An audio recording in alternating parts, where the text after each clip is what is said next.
que para subir o Everest você tem que ficar subindo e descendo? Porque o lugar que você tem que te ensina mais lições é quando você está numa situação difícil. Quer avançar na vida? Avançar. Ó, o sucesso não te prepara.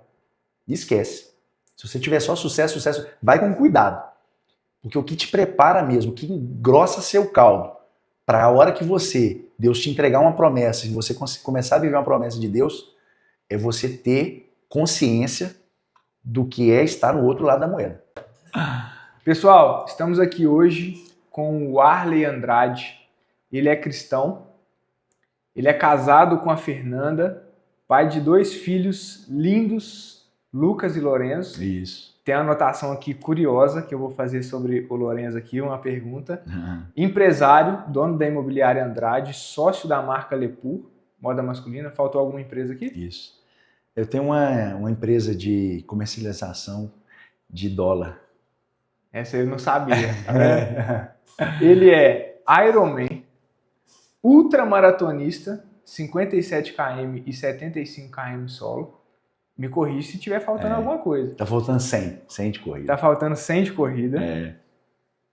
100 de corrida. Fez o desafio da Patagônia, é o Cruze. Legendários, maratonista no Caminho dos Incas. E em junho agora, ele vai para a prova, a maior prova até agora. Na verdade, assim, essa prova não é que ela seja a maior, mas a gente colocou 2 desafios, um seguido do outro, para poder deixar a coisa mais robusta. Mais bruta. Isso. Porque então, se coloca uma maratona só isolada, você não dá tanto ânimo. Então a gente juntou, né, a maratona e o base camp do Everest para poder fazer uma prova, né, um desafio de fato brutal. 5.000 degraus na muralha da China. E, em sequência, escalar o Everest. Esse é o Warley Andrade. Exatamente. É esse maluco que vos fala. Seja bem-vindo, irmão. Obrigado, irmão. Que honra. Um prazer imenso. Estar aí com você, aprender muito. Principalmente, acho que essa ideia do podcast, aquele dia que a gente conversou, traz muita ideia do aprendizado, velho.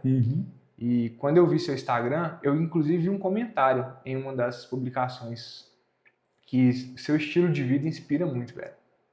Obrigado. A gente começou falando sobre o dia que você foi de Homem-Aranha na escola do seu filho. Isso. Mas o comentário que eu vi foi um comentário de você andando de skate, velho. Um amigo seu, acho que postando, falando assim, cara, continua, porque seu estilo de vida, ele inspira muita gente.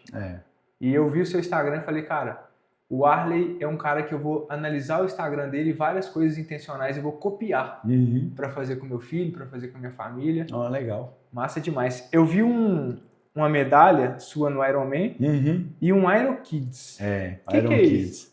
O Iron Kids é o seguinte, tem a prova do Ironman e geralmente o Ironman ele leva a sua família inteira junto, né? Porque vai a sua torcida, seus amigos. Então, eles criaram o Iron Kids, que é para os filhos do Ironman. Eles têm ali uma corrida, né, com uma distância curta para a criança. E aí, para já trazer a criança para dentro do esporte, né? Então, um dia antes ali da prova, tem a corrida do Ironman Kids. Então, as crianças já ficam aquela, né, agitação. E quando você fala para o seu filho assim, papai vai fazer o Ironman e você vai fazer o Iron Kids, ele começa a viver o processo de treinamento. E desperta aquela vontade de treinar com você. Não, pai, eu vou treinar com você. Não, pai, eu quero, né? E aí você compra uma roupa para ele já... Enfim, e aí você traz a criança para o seu universo, né?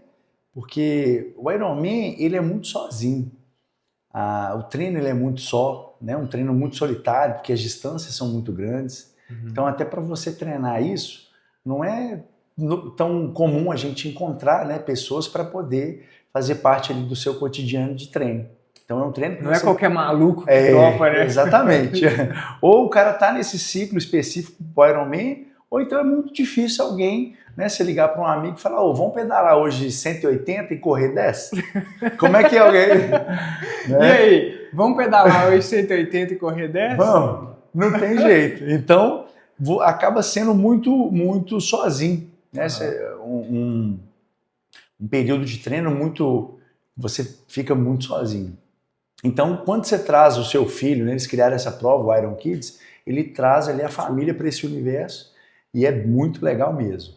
Né? No dia, eu acho que eu fiquei mais feliz na chegada dele do que a própria minha, porque é um orgulho, é uma satisfação tão grande, né? Você vê a criança ali envolvida e aquilo ali parece que é um sonho. Ele guarda a medalha dele do Iron Kids como se fosse a do Iron Man, que para ele é a do Iron Man dele, né? E é muito legal mesmo. E o Iron Kid é o Lorenzo que é o Iron Kids. É o Iron Kids. Lorenzo. Eu acho que a gente, né, como pais que somos, a gente precisa desde pequeno já mostrando um caminho ali do esporte, né? É um caminho que, independente da criança ser profissional, querer se profissionalizar, mas o esporte ele livra muito a gente de muita coisa do mundo, né? Ele livra, enfim. Então, eu já tento trazer meus filhos aí para esse universo, né, de treino, de disciplina, justamente para que ele cresça já com essa mentalidade. Porque hoje não está fácil. Hoje as coisas estão muito aceleradas, né? A gente vive num nível de trabalho muito grande, de estudo muito grande. As escolas também, elas cobram muito. Então, até um jeito de manter ali um equilíbrio, né, com atividade física, escola. Então, é muito legal. Eu tento sempre inserir meu filho em tudo que eu faço. Né? Eu nunca tento, né, me desgarro dele, vamos falar dessa forma. Eu sempre tento inserir ele. Claro que não dá para levar para o Everest ainda com 8 anos, né? Se levar para o Everest não tem jeito. A mãe não deixa também. A mãe não deixa. Mas eu sempre tento levar ele junto. Né? Um treino ou outro, quando você vai pegar sempre. Um pouco mais leve. Os meus treinos, eu coloco a mochila dele, ele leva uma hidratação, ele leva... Porque assim, filho de Iron Man, né? Meu filho sobe na bicicleta aqui, pedala que é adulto, ele com 8 anos, sério? Ele pedala comigo, sério, desde 4 anos. Então, ele sobe na bicicleta, é o menino que pedala bem. Então, eu vou dar um treino de 10, 15, 20 quilômetros, ele pedala comigo, com a mochila nas costas, com garrafa de água, Gatorade, minha hidratação toda, o meu gel. Então, assim, ele é diferenciado. O menino, ele é diferenciado. E qual que é a sua... Uma escala de 0 a 10, assim, qual que seria o número que você daria para a certeza que você tem que o Lorenzo se tornará um Ironman, mesmo sem você falar assim, vai filho, fazer o Ironman. Só pela inspiração, só pelo... De 0 a 10. Eu acho que 8. Porque, assim, o Ironman, ele acaba virando um legado, sabe? Depois que você se tornar um Ironman, isso vai virar uma coisa que vai fazer parte de você. Então, quando alguém pede uma referência minha para o meu filho, ele sempre fala, meu pai é um Ironman. Às vezes a pessoa nem sabe o que é Ironman, né? Então, mas vira uma referência. Sim. E ele fala, né? Não, pai, eu também vou fazer o Ironman, eu vou fazer com você. Eu tenho um grande sonho, né? Graças a Deus, eu sou novo, mas Deus me deu a oportunidade de realizar, assim, todos os sonhos, os impossíveis que eu pensei, e Deus me deu a oportunidade de realizar. Igual esse que, né, eu estou realizando agora, também é um sonho que eu não tinha pretensão em realizar, mas Deus vai colocando ali, né? Então, eu acho que ele vai nessa levada ali de querer também se desafiar. Claro que eu acho que os tempos são outros, né? Eu tive uma série de dificuldades na minha vida que me fez ser quem eu sou hoje, né? E o meu filho vai ter outras dificuldades. Sim. Né? Então, mas eu acho que eu tento colocar no coração dele a importância de se descobrir, a importância de ter a disciplina para fazer algo grande no sentido pessoal, né? Porque às vezes a pessoa fala assim, uma maratona. Não, você já correu 100 quilômetros, uma maratona para você não é nada. Não é sobre isso. É sobre você, né? O que é grande para você. Então é atrás disso que você tem que ir atrás e né, procurar sempre atingir esse objetivo. Eu estava comentando com o Simon antes de você chegar que você realiza muitas coisas mas não são feitos apenas materiais. Dá para ver que o seu estilo de vida ali, por exemplo, por todas as coisas que você faz, você poderia ter um estilo de vida muito mais ostentando, mas parece que você gosta muito mais dos prazeres que te faz bem do que mostrar para o outro. Né? É porque, na verdade, eu acho o seguinte, a riqueza, cara, é você dar valor ao que você tem. Ser rico é você conseguir enxergar a riqueza no que você tem. Esse é o ponto mais, né, principal aí, chave. E tem pessoas que buscam a riqueza em algo que sempre é do outro, ou que sempre não tem.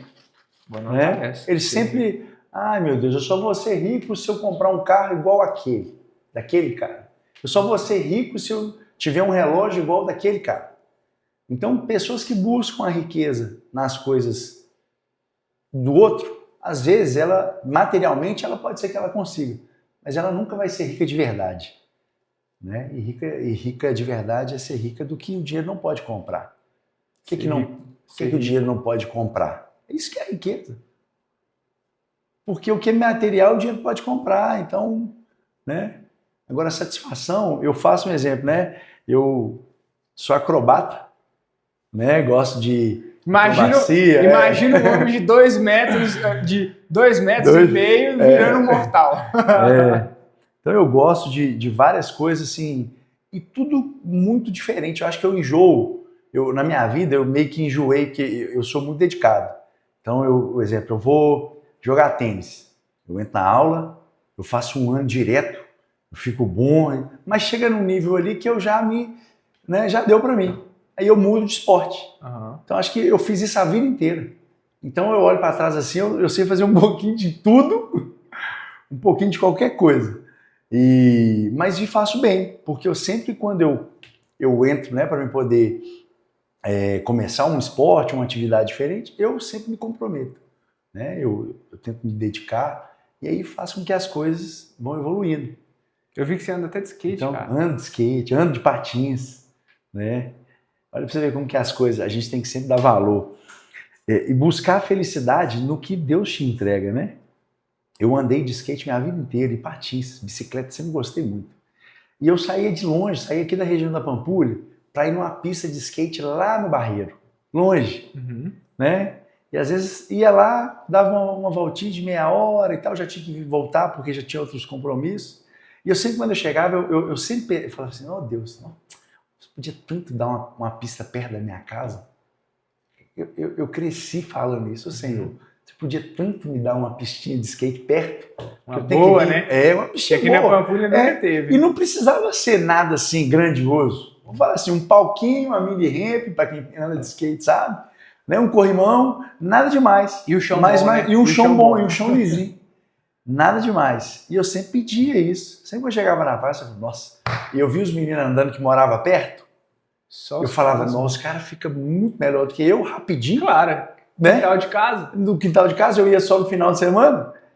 E agora, com meus filhos, Deus me entrega de presente, depois de 38 anos, né? 38 anos não, vamos colocar aí, uns 20 anos. Deus me entrega de presente uma pista maravilhosa, super completa, acho que é uma das melhores que tem hoje, que eu já fui, é a melhor, na porta da minha casa. Então, assim, tem gente que pode viver a vida inteira achando que tudo é coincidência. Para mim é um favorecimento. Deus ainda fala assim, agora que você tem os 2 filhos, uau, eu vou te abençoar aí essa fichinha para você. Porque, cara, para mim não tem nada melhor. Então eu chego, eu sou grato, eu pego meu filho, pego meu skate, vou para lá. Como agora eu não estou podendo treinar muito, porque eu estou nessa preparação, eu não posso ter nenhuma lesão. Eu vou para lá, eu fico olhando o pessoal andar de skate, meu filho, com o coração assim, cheio de alegria. Então, né? Que legal, velho. É bem assim. Eu procuro levar minha vida desse jeito. Eu procuro, né, sempre agradecer pelas coisas boas que vão acontecendo. Enfim, e a vida sempre vai ficando mais leve, né? Ela vai deixando de ser só aquele... Eu sempre tento olhar pelo lado positivo. Porque o negativo já tem muita gente olhando. Né? O positivo é a minha parte. Eu sou a outra parte da balança. Eu olho, né, às vezes eu chego para conversar com alguém, não, mas aqui vai encher de gente, aqui, né, as pessoas que moram ali, não, mas a pracinha que era tão boa, a gente trazia os meninos, agora vai vir gente de tudo quanto é lugar, tá cheio. Eu não olho para esse lado, eu só olho que, cara, Deus realizou um sonho meu de me dar uma pista de skate aqui. Na porta. É aquela pista que eles fizeram nova. Em frente ao shopping, isso, em frente ao shopping. Eu já andei de skate também. Você andou? Já. A gente vai marcar. Você já andou de wake? De wakeboard? É. Já, bom demais. É bom. É, bom demais. Eu larguei de lado um pouco o skate, fui um pouco pro wake. Wake? Porque machuca menos. É, Joatuba, CBL. Acho que eu vou, na hora que eu voltar, eu vou começar a treinar lá. É? Eu tenho uns amigos que treinam lá, é top demais. Vou marcar um rolê lá. Lucão, mandar um abraço pra ele. Ele treina muito lá. Legal, vou marcar um rolê lá e eu vou dar um jeito de arrumar um skate de novo pra gente levar. O skate, cara, a partir do... Voltei do Everest, você pode colocar 90 dias aí. Você vai entrevistar o novo Tony Hawk de Contagem. Porque quando eu pego pra treinar, eu pego absurdamente, cara. Eu sou muito disciplinado. Eu pego pra treinar, você vai ver. Daqui 90 dias eu vou entrar nesse campeonato de skate com 2 metros de altura, 120 quilos. Vou arregaçar todo mundo. Eu vou abrir agora um skate shop. A quantidade de shape que você vai quebrar. Exatamente. 2 metros e meio. Muito bom, velho. Muito bom. Então... Ser rico é você conseguir dar valor ao que você já tem. É isso aí. Porque caso contrário, você fica naquela corrida dos ratos, assim. Você sempre tá em busca daquilo que você não tem, né? E nunca vai ficar satisfeito. Porque você conquista... Eu percebi isso, cara, quando eu troquei de carro. Eu troquei de carro, eu tinha um Fiesta 2009. Foi do jeito que eu pedi pra Deus. Falei, Deus, um carro que nunca me dê problema com a minha família e que tenha ar-condicionado. Aí eu comprei o Fiesta. Passou um tempo, falei, não, mas tô precisando de um carro, né? Pra dar uma atualizada. O homem se sente bem, né, com o carro. Claro. E aí troquei de carro. Hoje eu já olho pro carro. Esses dias pra trás eu andei, fiquei uma semana com um aval. Na hora que eu entrei no meu carro de novo, eu falei, que carroça. Você nem quer entrar. Que carroça? Você não quer nem entrar. Eu falei, carroça. Você fala, não. Então, velho, essa frase que você falou faz muito sentido. Se a gente não der valor ao que a gente já tem, e os bens materiais é o que você falou. Isso não é a riqueza. E a palavra fala isso, né? Tesouros na terra. É isso. Não estou falando que a gente não tem que correr atrás, que a gente não tem que buscar o melhor, porque eu saio de casa para isso. Para buscar um conforto melhor para minha esposa, para os meus filhos, para mim, né? Não estou falando que às vezes a pessoa confunde isso com se contentar com um pouquinho que você tem e não correr. Não, é nada disso, né? O contentamento com o que tem é a satisfação, é a alegria, é a felicidade. Tudo que hoje Jesus me entrega, eu recebo assim. Jesus está me entregando. Então eu preciso celebrar, eu preciso ser feliz. Não quer dizer que eu não queira buscar novas coisas, né? Mas eu sou feliz com o que eu tenho. Então essa que é o X da questão, né? Posso perguntar qualquer coisa? Pode. Beleza, vamos entrar. Cara, a primeira coisa que eu fiquei curioso, não somente como a galera que vai estar assistindo o podcast, mas você é uma pessoa que tem 2 filhos, você está indo fazer um desafio, você já fez vários desafios, você está indo fazer um desafio assim, que você já, mentalmente, você já está preparado, você não está indo subir 5.000 degraus e escalar o Everest como o primeiro desafio. Mas como que fica seu coração de pai e marido quando você sai daqui, vai fazer um desafio desse? Como é que é a sua cabeça? Como é que você enxerga isso? Como é que é a conversa com a sua esposa? Como é que é a conversa com seus filhos? Como que você prepara eles? Como é que é isso? Então, eu acho que quando você vai entrar num desafio assim, e assim, para quem já fez maratona, sabe o tamanho do desgaste de uma maratona, né? Você vai para a muralha da China, essa maratona já é uma maratona muito difícil, altitude, enfim, por uma série de coisas, né? E aí você coloca mais 5.000 degraus, já fica uma prova já extrema, uma maratona totalmente diferente das maratonas convencionais que a gente tem, né? Então por si só já é um desafio. Eu sou um cara que, igual eu te falei, eu gosto de viver muito intensamente. E eu coloquei na balança assim, eu tinha um grande sonho em subir o Everest.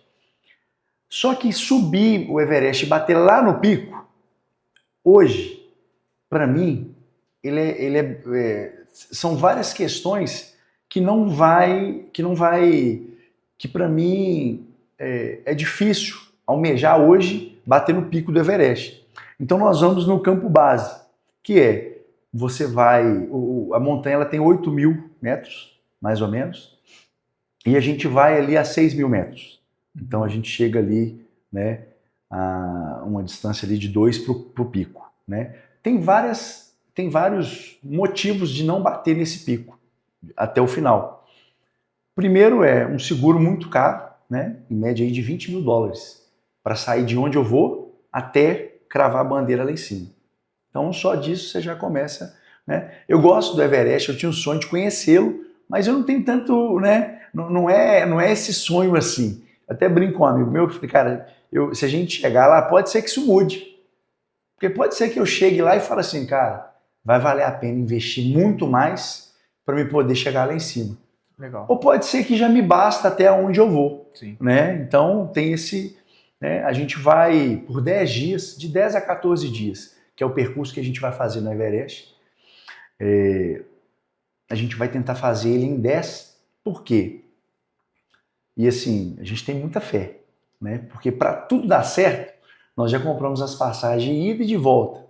Então tem que o voo não pode atrasar. Só para você entender. É tudo muito cronometrado. E eu sei que Deus vai fazer, Ele vai me dar esse presente de ser tudo certinho e a gente conseguir bater lá do jeito que a gente está planejando, né? Então tem vários fatores assim que vai me fazer chegar lá e ficar satisfeito. Vamos falar dessa forma, ficar satisfeito. Para minha família, eu sou um cara que, minha esposa, quando casou comigo, imagina, tem 20 anos, eu tenho, vou fazer 18 anos com ela, né? Eu tinha 20 anos, eu estou com 38, eu vou fazer 10 anos de casado. Então, ela pegou toda a minha loucura, todos os meus desafios, né, de extremos, eu vivi. Então, ela meio que eu até brinco com ela, mas ela acha que não, você vai tirar de fichinha, como se não fosse nada, sabe? Eu até pego no pé dela. E aí, mas é uma preparação, eu não sou irresponsável, né? Eu sento para conversar com meu filho, eu falo, filho, é um sonho que o papai está realizando. Todo sonho pode ser que tenha uma consequência, mas é um sonho, né? Eu saio, amanhã eu tenho um treino, né, exaustivo, 36 quilômetros de corrida, treino sozinho. Então, assim, mas com o coração cheio de alegria, porque eu estou me preparando para realizar um sonho. Então, todo mundo que está à sua volta percebe isso. Não é aquele pesar. Entendi. Né? Você tá não feliz, né? Porque é um sonho. Você carrega assim, isso muito, velho. Seu sorrisão dá pra ver. Tipo. Porque, às vezes, quando você vai para uma situação às vezes ali de vida ou morte, ou uma situação muito perigosa, mas obrigado, é uma situação diferente. Eu estou vivendo um sonho, eu estou vivendo a melhor fase da minha vida. Então, até para quem está ao meu lado, percebe isso. E não é aquele pesar. O meu filho, eu já falei, filho, papai não morre. Pode ficar tranquilo. Papai não morre. Não no Everest, não no... E para minha esposa eu falo, se for a minha hora, porque todo mundo tem a hora, pode ser. Cara, se for no Everest, eu só tenho que agradecer a Deus, porque tudo que Ele me entregou aqui no tempo que eu tive, foi maravilhoso. Eu vou te falar uma coisa, às vezes vai viver uma pessoa 100 anos, não vai fazer metade do que eu fiz. Sabe? Não por condição financeira, mas por treino, disciplina, esforço, né? Então, eu fico muito em paz. Eu não me preocupo, assim. Sempre que eu encontro com alguém, o pessoal fala assim, você não está nervoso, não? Zero. Meu nervosismo é zero. Né? Por quê? Primeiro, eu também estou preparado. Igual eu te falei, não sou nenhum irresponsável. Estar preparado. quando você está preparado, até quando você vai fazer uma prova. Eu falo com meu filho assim, ó, sempre que você está preparado, você não fica nervoso. O nervosismo é de quem não se preparou, no meu ponto de vista. Quando o cara está muito nervoso, ou ele não sabe, ou ele não se preparou, ou ele tem dúvida. Quando você tem consciência que você sabe, se preparou, aqui, a prova ela só é para te provar. E aí, né, a gente fazer, eu gosto de falar assim, ó, que o pessoal fala assim, você é bruto, você é bruto. Eu gosto de me pôr à prova. Será que eu sou mesmo? Vamos ver, eu vou testar minha casca agora. Quero ver se eu sou bruto mesmo. Vou testar agora. Essa é a sua prova, porque no restante do tempo você está em preparação. É isso. Quero ver se eu sou bruto agora. Isso é minha motivação também, na hora que o bicho está pegando. Eu estou passando ali no buraco daquela agulha. Eu falo, não é agora que você tem que se provar. Você não falou que aguenta? Para você. É, para mim mesmo. Para mim. Eu não. Minha luta é comigo. Minha luta é comigo. O nervosismo é de quem não se preparou. É. A prova só é para te provar. É isso. Eu falo com meu filho. Meu filho, ai pai, tem minha prova. Você estudou? Então 10 está garantido. Você estudou? Você sabe a matéria? Não precisa ficar nervoso, não. Quem tem que ficar nervoso? Quem não se preparou, quem não pagou preço, quem não teve disciplina. Ó, você levantou cedo, você está estudando o dia inteiro, você vai chegar lá, o resultado é inevitável, é 10, é 9,5. Aí não, pai, é isso mesmo. Eu já coloco na cabeça dele isso, cara. Quer sair bem, se prepare, que não vai ter erro. Maravilhoso. Né? Maravilhoso. É. Depois que eu conversei contigo, vi a sua história, trouxe alguns assuntos que eu gosto também. A gente baseou o podcast em 4 pilares. E o nome do podcast vai ser A Lenda do Campeão. Legal. Quero trazer muito essa ideia de o campeão, ele nasce campeão. É igual que você falou aqui, não tem nada a ver com isso. Você já deu um spoiler, né? O preparo que faz você ter a certeza de que você vai ser campeão. Isso. E aí a gente vai transitar aqui em 4 perguntas, que vai ser histórias de vida, negócios, mentalidade e o propósito maior. Fechado? Fechado. Antes de qualquer topo da montanha, e aqui eu não estou falando somente... Antes disso, antes da gente ir para a pergunta, traz as medalhas aí pra galera. As medalhas, o troféu. A quantidade, o cara trouxe uma mala. Não, eu trouxe... Cara, isso aqui não é nem 5% dos... Não é 5%. Porque são 20 anos fazendo muita prova. Vale Sagrado dos Incas. Essa é uma prova que eu fiz com um grande amigo meu, Gabriel Magalhães. Conheço. A gente ganhou essa prova e foi muito legal. Tem muita coisa que eu vou falar devagarzinho aí. Cada uma medalha dessa tem uma história assim, carrega... Cara, é só quem se propõe a se desafiar, e eu vou falar assim, se propõe a desafiar, porque cada desafio ele é pessoal, né? Às vezes o seu desafio pode ser 10 km de corrida, mas se for um desafio, vai ser uma coisa que depois que você concluir, vai te colocar num outro patamar mental, né? De autoconhecimento, de limite. Cada desafio é pessoal e quando você conclui... É muita coisa. Te dá muita coisa legal. Em junho eu começo, igual a gente conversou aquele dia, eu começo a escrever um livro. E eu vou escrever um livro dessas aventuras que eu já vivi, né? Por que eu quero escrever esse livro? Porque daqui 50 anos pode ser que não tenha nenhuma dessas medalhas mais. O tempo é implacável, né? E as coisas se perdem. Mas eu acho que um livro vai ser uma forma de ser lembrado aí para o meu filho, para os meus netos. Nossa. Né? Vai ser uma forma de não ser esquecido pelo tempo. Né? Todos são esquecidos, mas Eu quero que meu filho tenha a oportunidade de falar com o filho dele, né? E o neto, meu neto, se Deus quiser pegar o meu livro e falar assim pro meu bisneto, ó, esse aqui era meu tataravô, olha o livro que ele fez, olha as aventuras que ele viveu. E às vezes, quem sabe inspirar alguém dessa próxima geração que vier a continuar esse legado. Porque isso aqui é uma coisa muito pessoal. Não tem como eu definir se meu filho vai querer, né, correr, trilhar esse tipo de caminho aqui. Porque todas essas provas aqui, em um momento ou outro, algumas, né, eu tive assim no meu limite, sabe? Algumas já quase entre a vida e a morte. Então, quando eu falo quase entre a vida e a morte, é mesmo, é sentir assim, o fôlego da sua vida mesmo se esvaindo. É, assim, meu Deus, agora... Eu subi um vulcão, com esse... Subiu um vulcão? Um vulcão.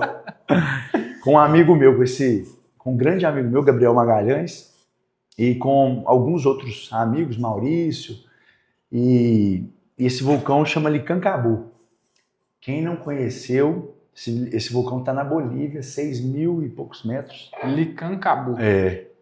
Depois eu até tenho que dar um Google, eu não sei se é 6.800 ou 5 e pouco. Ó, aí sim, é o Merchan. Meu patrocinador oficial, ó, esse aqui eu não posso deixar de falar. Esse aqui eu tenho que falar o tempo inteiro, meu patrocinador oficial, Andrade Imóveis. É isso aí. É. E o engraçado é que a gente tinha acabado de fazer essa maratona aqui, ó, Deserto do Atacama. E depois que você faz uma maratona, você fica muito cansado. Tem pessoas, cara, que, assim, tem pessoas não, vou te falar que a maioria faz uma maratona e vai colocar um tênis de corrida depois de uns 6 meses. Então, pavor. É pesado, né? É um choque que você dá no corpo ali. E nós fizemos essa prova, depois eu vou falar um pouquinho dela. Mas tinha um tempo de sobra, a gente estava ali no Chile, né, fazendo um rolê. Perguntamos ao guia assim, o que tem de mais cascudo para fazer aqui? Estava no deserto do Atacama, depois a gente foi para o Salar de Uyuni. Ele falou, cara, tem um vulcão aqui, chama Licancabu. O pessoal demora aí 5 dias e tal, para poder subir, né? Vai aclimatando, o que é normal de se fazer. Coisa de gente normal. Uhum. Como a gente tinha um roteiro... Coisa de gente normal. Mas assim, né? As pessoas normais, elas demoravam ali 4, 5 dias. Uhum. Normais assim, sobe um pouquinho, porque quando você vai numa altitude muito alta, igual o Everest, você tem que ir subindo e descendo, para você ir aclimatando, para o seu pulmão ir ganhando capacidade, para você ir conseguindo respirar, porque é uma coisa muito, muito louca, tá numa altura assim, e sem nunca ter tido lá. Então no Everest você vai ali, ó, você fica ali, vamos supor, 90 dias para subir e bater lá em cima. Por quê? Você vai, fica 2 dias, desce um pouco, acampa, fica mais 3, 4, aí depois avança, ataca o outro ponto, acampa lá mais 4, 5 dias, só para poder aclimatar. E aí você desce de novo. É assim, você vai, no dia que você ataca lá, você já está lá na montanha e tem 60 dias. Então é uma coisa muito, né? Então a gente estava lá, ele falou, não, uns 5 dias aí, 4 dias, vocês conseguem, né? A gente vai fazendo. E a gente falou assim, não, cara, a gente só tem um dia. Não, mas um dia não tem como, vocês vão morrer, não tem jeito, de jeito nenhum. Eu falei, não, a gente só tem um cara preparado. Nós somos, né, do Exército. Eu falo nós somos porque o Exército nunca sai da gente, né? Nós fomos, mas nós somos do Exército. E aí, a gente, não, vamos pagar por nossa conta e risco. Pagamos o cara e o cara falou, ó, vocês vão morrer, mas eu já estou avisando, pode ir. A gente foi, começamos a subir. E aí, meu irmão, imagina que quanto mais você vai subindo, menos oxigênio tem. Então vai ficando assim uma coisa insustentável para você subir direto. Tinha hora, e aí a gente começou com um grupo maior, todo mundo foi voltando. Quando no final, tava eu, meu amigo e meus 2 amigos. E assim, até para você subir e motivar alguém numa hora dessa, é muito difícil. Porque você também está destruído. Porque você já está não tem como, porque não é um limite. Imagina tirar todo o oxigênio daqui e falar assim, vocês vão ter que ficar aqui 5 horas. Cara, é cada um lutando pela sua vida. Uhum. E aí a gente começou a entrar num limite tão perigoso. Eu deitava no chão assim, ó, colocava a cabeça no chão assim. Era como se não estivesse respirando nada. É absurdo. Não tem como, nada que eu fiz aqui, ó, me colocou nessa situação. Desesperadora. E aí o nariz já vai começando a sangrar, você já vai começando... E aí você vai começando a perder o sentido. Porque o corpo, ele automaticamente ele vai se desligando para você ir sobrevivendo. Uhum. É assim que funciona. E eu não tinha a mínima ideia, porque eu sempre fui muito doido. Tudo que eu faço aqui, a gente vai conversar, você vai ver que eu cismo com o negócio. Eu vou fazer essa prova aqui. Eu já comprei ela agora, eu não sei nem andar de bicicleta, nem nadar. Eu já comprei o Ironman, então é meio assim as minhas coisas. Então eu comecei a ficar num estado que eu não conseguia mais falar com meu amigo, cara, eu vou voltar. E o guia foi subindo com a gente, ele falou assim, vocês vão morrer. Brasileiro, volta que vocês vão morrer. E todo mundo voltando. Por fim, meu amigo Maurício virou e falou assim, cara, faltando assim 200 metros para chegar e bater lá, né, bater a bandeira. Ele falou, cara, eu vou voltar. Eu já não consegui enxergar ele. Assim, eu entrei num estado que eu não conseguia enxergar. Você vai perdendo mesmo os sentidos. Eu não conseguia... Eu escutava o guia, meu amigo e o guia assim, cara, esquerda. E imagina, você subindo, e tinha hora que era meio que escalada, e o cara esquerda, direita, e eu tava indo assim. A visão 100% embaçada, eu não enxergava meu amigo. E deitava no chão assim, ó, 5 minutos, 10 minutos deitado no chão, com a boca assim, tentando desacelerar. E quando dava, não, agora eu vou. Aí levantava assim, ó, dava sem brincadeira nenhuma. 1, 2 passos e já caía de novo. É uma loucura. Você está escutando isso de um cara que corre 100 km. Então, assim, para você ter uma ideia de quando meu amigo voltou, meu Deus, e a gente estava assim, a 100 e poucos metros. Nós demoramos 2 horas para chegar. 100 e poucos metros, 2 horas para chegar no topo e cravar. Imagina a loucura disso. O nível, um desgaste que você não... E eu não tinha mais referência de tato. Eu tava igual um zumbi, eu só tinha na minha cabeça assim, eu vou morrer aqui, mas eu vou subir. E o guia, brasileiro, vocês vão morrer. Brasileiro, vocês vão morrer. Volta, brasileiro, volta, brasileiro. O tempo inteiro assim. Não é isso na cabeça. Pesado. Aí, né? E eu falei, cara, não vou voltar. Não vou. E meu amigo, e a gente foi subindo. Eu lembro que quando a gente chegou assim, dentro do vulcão, era um vulcão que é inativo. Então ele forma como se fosse uma camada de gelo com vários minerais. Então ele dá uma água muito verde, uma coisa assim. Imagina uma criptonita, aquele verde assim, radioativo. Não, radioativo, aquele brilho que não existe. Eu olhei aquilo ali e falei, cara, olhei assim, só que é impossível ficar lá em cima. Porque imagina, 6 mil, vou puxar aqui depois, 6 mil metros. Você ficar lá permanecer lá em cima, já é difícil chegar lá. E sem nenhum tipo de oxigênio, uma mochila com todo o nosso material pesado. Então assim, foi punk. Foi punk. Eu lembro que eu cheguei tão cansado, tão extremo, que lá tinha um totem grande assim em cima, e o cara puxa um livro e fala assim, coloca em seu registro, né? Eu escrevi Andrade Imóveis 3477-1111, telefone da minha empresa. Olha o nível da loucura. E o cara o guia bate a foto, porque assim, você tá totalmente... E depois vamos embora, porque senão você vai morrer. Já tem aquele... Né? E quando o cara me mostrou a foto lá em cima, meu amigo escreveu o nome dele todo bonitinho, CPF, Quando eu olhei o meu, eu falei, velho, eu não tô acreditando. Olha o estado da loucura, irmão. Andrade Moraes. E o telefone ainda. Coloquei o telefone. 31. Bem o merchan brasileiro, né? O nome da empresa. Falei, meu Deus. Mas eu tinha que ter colocado meu nome, queria ter colocado. E aí, a gente desceu. E quando você vai descendo, vai acontecendo o inverso. A vida vai voltando. Sua mão já começa a abrir e fechar. Sua vista já começa... Porque o oxigênio começa a circular de novo. E o cérebro começa a liberar ali o que ele tinha bloqueado. Então, e cheio de cruzinha, a galera que vai morrendo. E geralmente é muito difícil o resgate nesses lugares, né?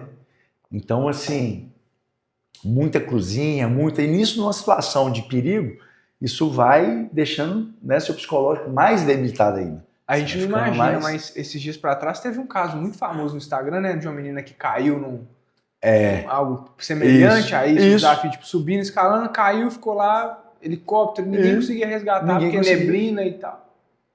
E assim... Que loucura, velho. É a linha mesmo. É a linha ali entre a vida e a morte. Você não tem ideia. Parece que se alguém... Não sei se já assistiu Hércules. Não. Não? Já assistiu Hércules, o desenho? O Hércules, do desenho, tem hora que ele pula assim para salvar, no finalzinho do desenho, ele pula para salvar a namorada, né? Que o Hades está tentando levar ela, tipo, matar ela. Aí ele pula assim num lago onde tem muitas almas e tal. E aí, a morte, ela estica o cabelo e corta. Quando a pessoa tá indo. Quando ela vai morrer, quem corta a vida, o fio da vida, é a morte. Uhum. Tem essa analogia. É como se tivesse no cabelinho, assim. É como se fosse assim, só não cortar. Imagina, mas dá mais 2 passos que eu vou cortar, tipo assim. É uma loucura. Velho, que louco. Só medalha bonita, hein, velho? Mas muita coisa legal, mas aqui, cara. Vou te falar. Dá pra mim, não. O cara é bruto mesmo, velho. É muita coisa. O cara é bruto mesmo, velho. Essa aqui, ó, deixa eu te contar dessa. Essa aqui, ó, é a diferença, né? Olha pra você ver, quando a gente faz uma prova assim, a gente espera uma medalha dessa, né? Olha o tamanho. Isso aqui tá pouco. Porque, você treina muitos anos, né, um recurso, você vai para outro país, isso aqui é uma medalha grande. Medalhão, né? um troféu. Isso aqui é um troféu, isso aqui é um medalhão, né? Isso aqui é alguma coisa assim que simbolize. Em 2023 eu fui fazer uma maratona na África, uma ultramaratona, chama Conrads, 90 km de corrida. E assim, não é fácil, 90 km, você correr com 12 horas, eu não faço nem ideia, é pouco tempo, 12 horas. Se o cara não estiver treinando, porque algumas provas o cara vai na raça. Essa prova aqui, se o cara não tiver treinado, ele não chega, porque 12 horas é pouco. É um relógio. E quando você vai correr muito distante assim, tem um problema que é você quebrar. Se você quebrar numa prova dessa aqui, o exemplo, no 80, em vez de você fazer em 1 hora em 10 quilômetros, vai passar para 2 horas. O que é quebrar? Quebrar é chegar no limite e o corpo não responder mais. Porque o seu limite é 1, que você acha que, né? O limite de você correr até desmaiar é o outro, meu irmão. Entendi. Só que quando você vai para uma prova dessa aqui, você vai chegar perto desse limite. Não do limite de correr e tô cansado. Você acha que é o seu limite. Tipo eu, que não corro. Isso. Eu acho que, por exemplo, meu limite... Eu falo assim, ó... Pra eu chegar num ponto desse aí que você tá falando, eu acho que meu limite é tipo uns 25 km. E eu te falo, muito difícil com 25 km você desmaiar. É muito difícil. Mas você vai sentar ali, vai começar a chorar, ligar pra mãe, pedir um Uber, mas desmaiar... E quem vai para essa prova aqui... O limite da pessoa é só se desmaiar. Ela não tem o limite de não... Cansei. Não tem esse limite. O limite dela é só se ela ficar impossibilitada mesmo. Mas acontece. A coluna trava. Uma série de coisas que te impossibilita. E aí você fica muito preocupado, porque é muito longe. Né? E aí você arrancar do seu país, né? Recurso financeiro, o treino que você tem que fazer, né? Todo mundo esperando você voltar com a medalhona, né? Um desafio. Quando eu entro numa prova, eu já entro com essa responsabilidade aqui, que também já não é bom. Porque o povo já fala assim, não, Arley vai tirar. Só que não é. É um buraco na agulha que você tem que passar, porque cada dessa aqui é uma história. Então, é difícil. E aí, o relógio, você não pode passar de 12 horas. Então, você tem que ficar correndo, olhando no relógio. E isso aí vai te desgastando. E eu tive um fato, minha mãe, ela descobriu um câncer nessa ocasião aqui, 2023. E eu tinha iniciado o meu processo de treinamento, já tinha mais ou menos uns 2 anos que eu não corria, nada. Só fazendo outras coisas, mas corrida não. E aí eu falei, vou começar a treinar, né? Separei 90 dias, porque eu não sou o atleta de treinar muito, eu não sou esse atleta. Não sou. Meus amigos até brincam comigo. Até estava conversando com um agora aqui, o Márcio, que vai correr comigo essa maratona na Muralha da China. Ele é um cara que adora treinar. Acorda animado, dá aquele treino assim. Eu odeio treinar, irmão. Você quer tirar a minha paz é pôr muito treino. Eu não gosto. Então, a galera faz um ciclo ali de 1 ano, geralmente. Eu deixo para fazer 60, 90 dias. Depende da intensidade ali. Pesado. Né? Tento me dedicar e tal, faço uma dieta, mas eu não consigo manter 1 ano de treino. Sem chance. E aí, minha mãe descobriu esse câncer. E quando ela descobriu, acabou a graça de qualquer coisa, né? Eu já tinha pago tudo, porque é uma preparação que você faz, você não chega e, né, você compra uma passagem, você paga a inscrição, e aí vai se organizando ali ao decorrer do ano. Então, quando minha mãe descobriu esse câncer, foi a pior tragédia, assim, que já aconteceu na nossa família, né? Assim, na minha família, que eu falo, meu pai, minha mãe e meus irmãos, porque nós somos muito saudáveis, né? Minha família, a gente praticamente não gripa, é muito forte mesmo. Meu pai é um cara de Wakanda. Eu vi seu pai correu 12 km comigo agora, é um cara que não treina, pôs um tênis de corrida, correu 12 km comigo. Então, assim, minha família é forte mesmo, do sangue. E aconteceu isso com a minha mãe, a gente acabou tudo. E aí na hora eu falei, eu não vou para essa prova não. Não tem como eu ir, né? Muito treino para treinar, eu não tinha cabeça para treinar, porque quimioterapia, e minha mãe depois fez uma cirurgia ali próximo ao carnaval e teve infecção generalizada, então passou no buraco da agulha também, entre a vida e a morte ali, para morrer e não morrer. E no momento eu falei assim, eu não vou para essa prova não. Vou perder lá para lá e depois eu vou.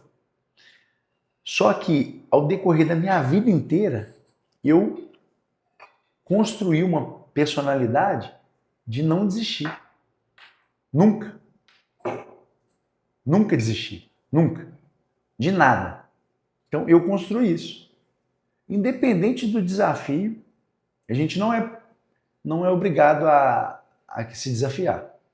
Mas eu não aceito não seguir com algo que eu me propus a fazer. E é até um perigo. Então, quando veio isso, o primeiro pensamento que foi de abandonar. Né?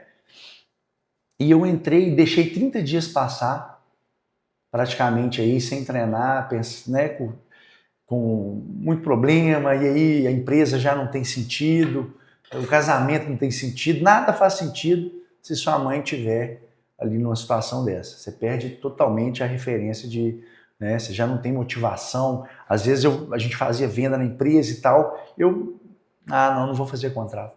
Você perde, cara. Nada mais importa, só a saúde. Acabou. E numa dessa, eu perdi mais 30 dias de treino, então ficou 60 dias. Falei, cara, só que na hora que eu foi chegando perto, eu fui olhando meus amigos treinando e tal, eu pensei assim, cara, como que eu vou viver de um jeito, falar com as pessoas uma coisa, incentivar as pessoas uma coisa, e agora porque é na minha vez que eu tenho uma dificuldade real, eu vou afrouxar. Isso veio assim, muito forte, sabe, no meu coração. Eu falei, então quando é a dificuldade do outro, beleza, ele não pode, ele tem que se superar. Mas quando é a sua dificuldade, não tem problema. Aí você pode dar o passo para trás. Eu falei, cara, não, eu vou ter que ir nessa prova. Eu treinei, eu corri 1.100 e poucos quilômetros em 60 dias. É muita corrida, irmão. É um treino assim que, às vezes, o cara em 6 meses ele não faz. E eu falei, cara, eu vou me preparar, porque chegar lá, eu só não vou chegar no final se der um apagão, porque enquanto eu tiver força para correr, eu vou correr. E aí fiz um cartaz para minha mãe.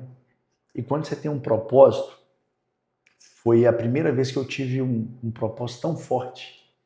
Eu descobri, sei lá, uma força que eu nem imaginava que eu tinha. Com todas as provas, né, que você está vendo aqui, quando você coloca, cara, um propósito, eu falei, eu vou correr essa prova para mostrar para minha mãe que ela precisa se superar, que ela precisa, né, independente, ela precisa vencer, ela precisa acreditar. E eu não fui preparado para essa prova. Por mais que eu tinha corrido muito, eu não fui tão preparado. Meus amigos estavam voando. Os caras, assim, voando. Mas eu cheguei com um propósito tão grande no coração e cheguei lá e sentei a bota. Corri 9 horas. 9 horas? 9 horas e uns quebradinhos. Peguei essa medalha aqui. Lá, assim, ó, de 8 horas a 9 horas você ganha uma medalha, de 9 horas a 10 horas você ganha essa medalha, de 10 horas a 11 horas você ganha uma outra medalha, e assim, as medalhas são diferentes. Uau! É loucura. Uau! E aí quando o cara me deu, a hora que eu cheguei assim, eu esperei uma medalha, né, a menina colocou isso aí, eu falei, cadê a medalha? Imagina a medalha dessa num cara de 2 metros imagina. e meio. E assim, e eu cheguei, meu irmão, a hora que eu... Não, ela da colocou escola, assim, eu falei, não, cadê a medalha? Onde que pega? É lá fora? Primeiro pega, isso aqui é pra pegar a medalha? Chega lá e entrega isso aqui e pega a medalha? Não é de honra ao mérito da escola, não. Ué. Aí, só que essa medalha ela tem um significado. Essa medalha é uma honra ao mérito de uma farda mesmo, de um soldado, né, de guerra da África. Então eles são condecorados com essa medalha. Olha que loucura. Uau. E aí, por isso que ela vem assim, uma medalha de lapela. Grava aqui, Simon, essa de perto. Ela é uma medalha assim, muito especial. Mostra aí. E eu vou te falar, ó, se você tiver, né, quiser se desafiar, essa é uma prova. Xoxolosa, Conrads, essa prova que é maravilhosa. Imagina essa prova para a África inteira. Você vai passando, um exemplo, você passa assim, o cultural é muito forte na África. Então, um exemplo, nasceu sem um dedo, é do capeta. Aí o que eles fazem? Abandona. Assim, né? Não estou falando que é todo mundo, mas a cultura lá é muito forte.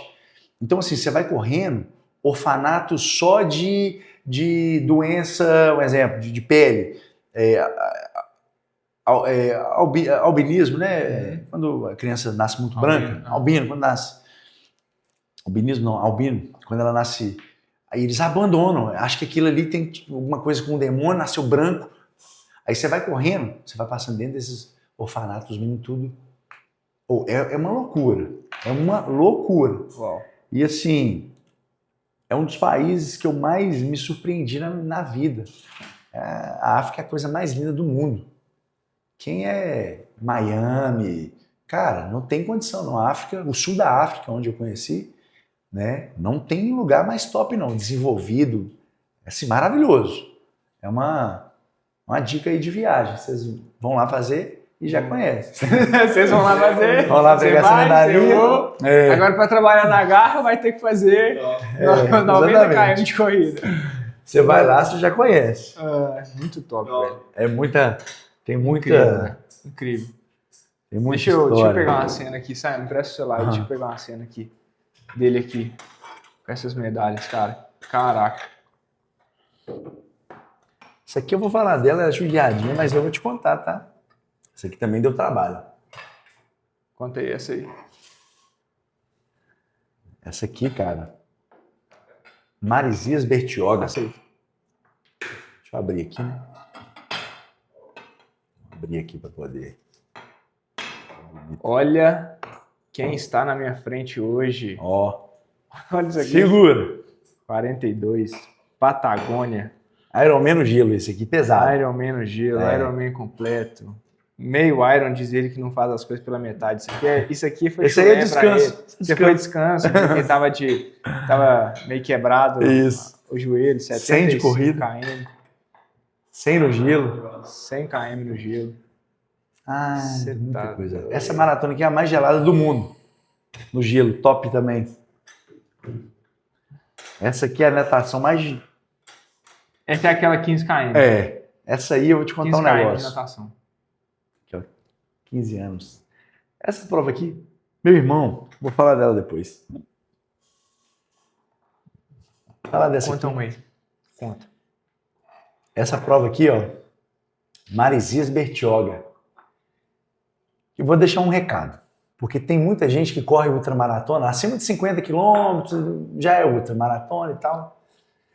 Mas assim, ó, quer se desafiar, quer fazer uma prova que você vai falar assim, ó, eu sou bruto mesmo, não é fofoca.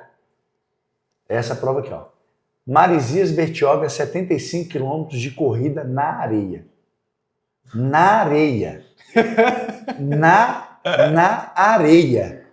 Uau, velho. Não é aqui, ó. Não é no asfalto. Você vai correr 75, você vai sair de Maresias, vai correr até Bertioga na praia, meu irmão. Em São Paulo, num calor de 45 graus. Torrando a areia quente. Torrando no sol, com aquela maresia que a gente não tá acostumado com aquilo. Aquele calor que... E eu vou te falar uma coisa. É uma prova, para mim, das poucas provas que eu já vi, né? Essa prova aqui é uma prova de macho. Se você quer falar que é ultramaratonista, macho mesmo, faz essa prova lá. Tem ela em dupla, tem ela solo. Solo é essa medalha aqui vermelhinha. Essa aqui, ó. Incrível. Aí sim você vai falar assim, ó, não. É porque tem coisa, tem limite, que é só você passando para poder saber. Imagina, se você correr 10 km na praia já é difícil. Imagina isso aqui. 75 km. Cara, extremamente difícil. Essa aqui, uma é solo e a outra outra eu fiz em dupla com um amigo meu. E o que significa apoio? O que é a diferença? Tipo, solo e apoio, qual que é a... Como é 75? Não, essa aqui é da minha esposa. É porque eu já fiz ela. Minha esposa foi fazendo um apoio. Ficou junto no pacote. Essa aqui que é a minha solo. Então, e quando aí apoio, o que significa? O apoio é um exemplo. Ele vai o tempo inteiro te dando uma água. Vai de carro, né? Então ele tem os pontos certos que a prova ela define. E aí chega lá, você tem um staff. Que aí você pode colocar um amigo e tal. Vai levar sua hidratação, vai levar um tênis. E o solo não tem nada. O solo é que você vai sozinho. O que você leva ou o que você carrega? Não, você sozinho na prova inteira. Por quê? Essa prova é uma prova que você consegue fazer em trio, 3 pessoas, você consegue fazer com 5 pessoas, revezando. Então, de 75, eu corro 30, você corre, entendeu? 45. Entendi. Eu corro 20, você corre 10, ele corre... Então, você pode fazer ela revezando. Aí ela vem esse revezamento. Nesse caso aqui, você correu sozinho, 75 sozinho. E aí, e a sua água, a sua hidratação, você leva na mochila? Não, aí fica nos pontos que a prova define, você coloca um staff, no caso aqui foi minha esposa e um amigo meu, e aí a gente passava, não, toma aqui um Gatorade, porque também uma prova dessa não tem como você levar tudo. Você vai ficar com uma mochila de, né? Uma carga. Então você vai ali com a garrafinha e tal, Camelback, e aí nos pontos você vai tomando.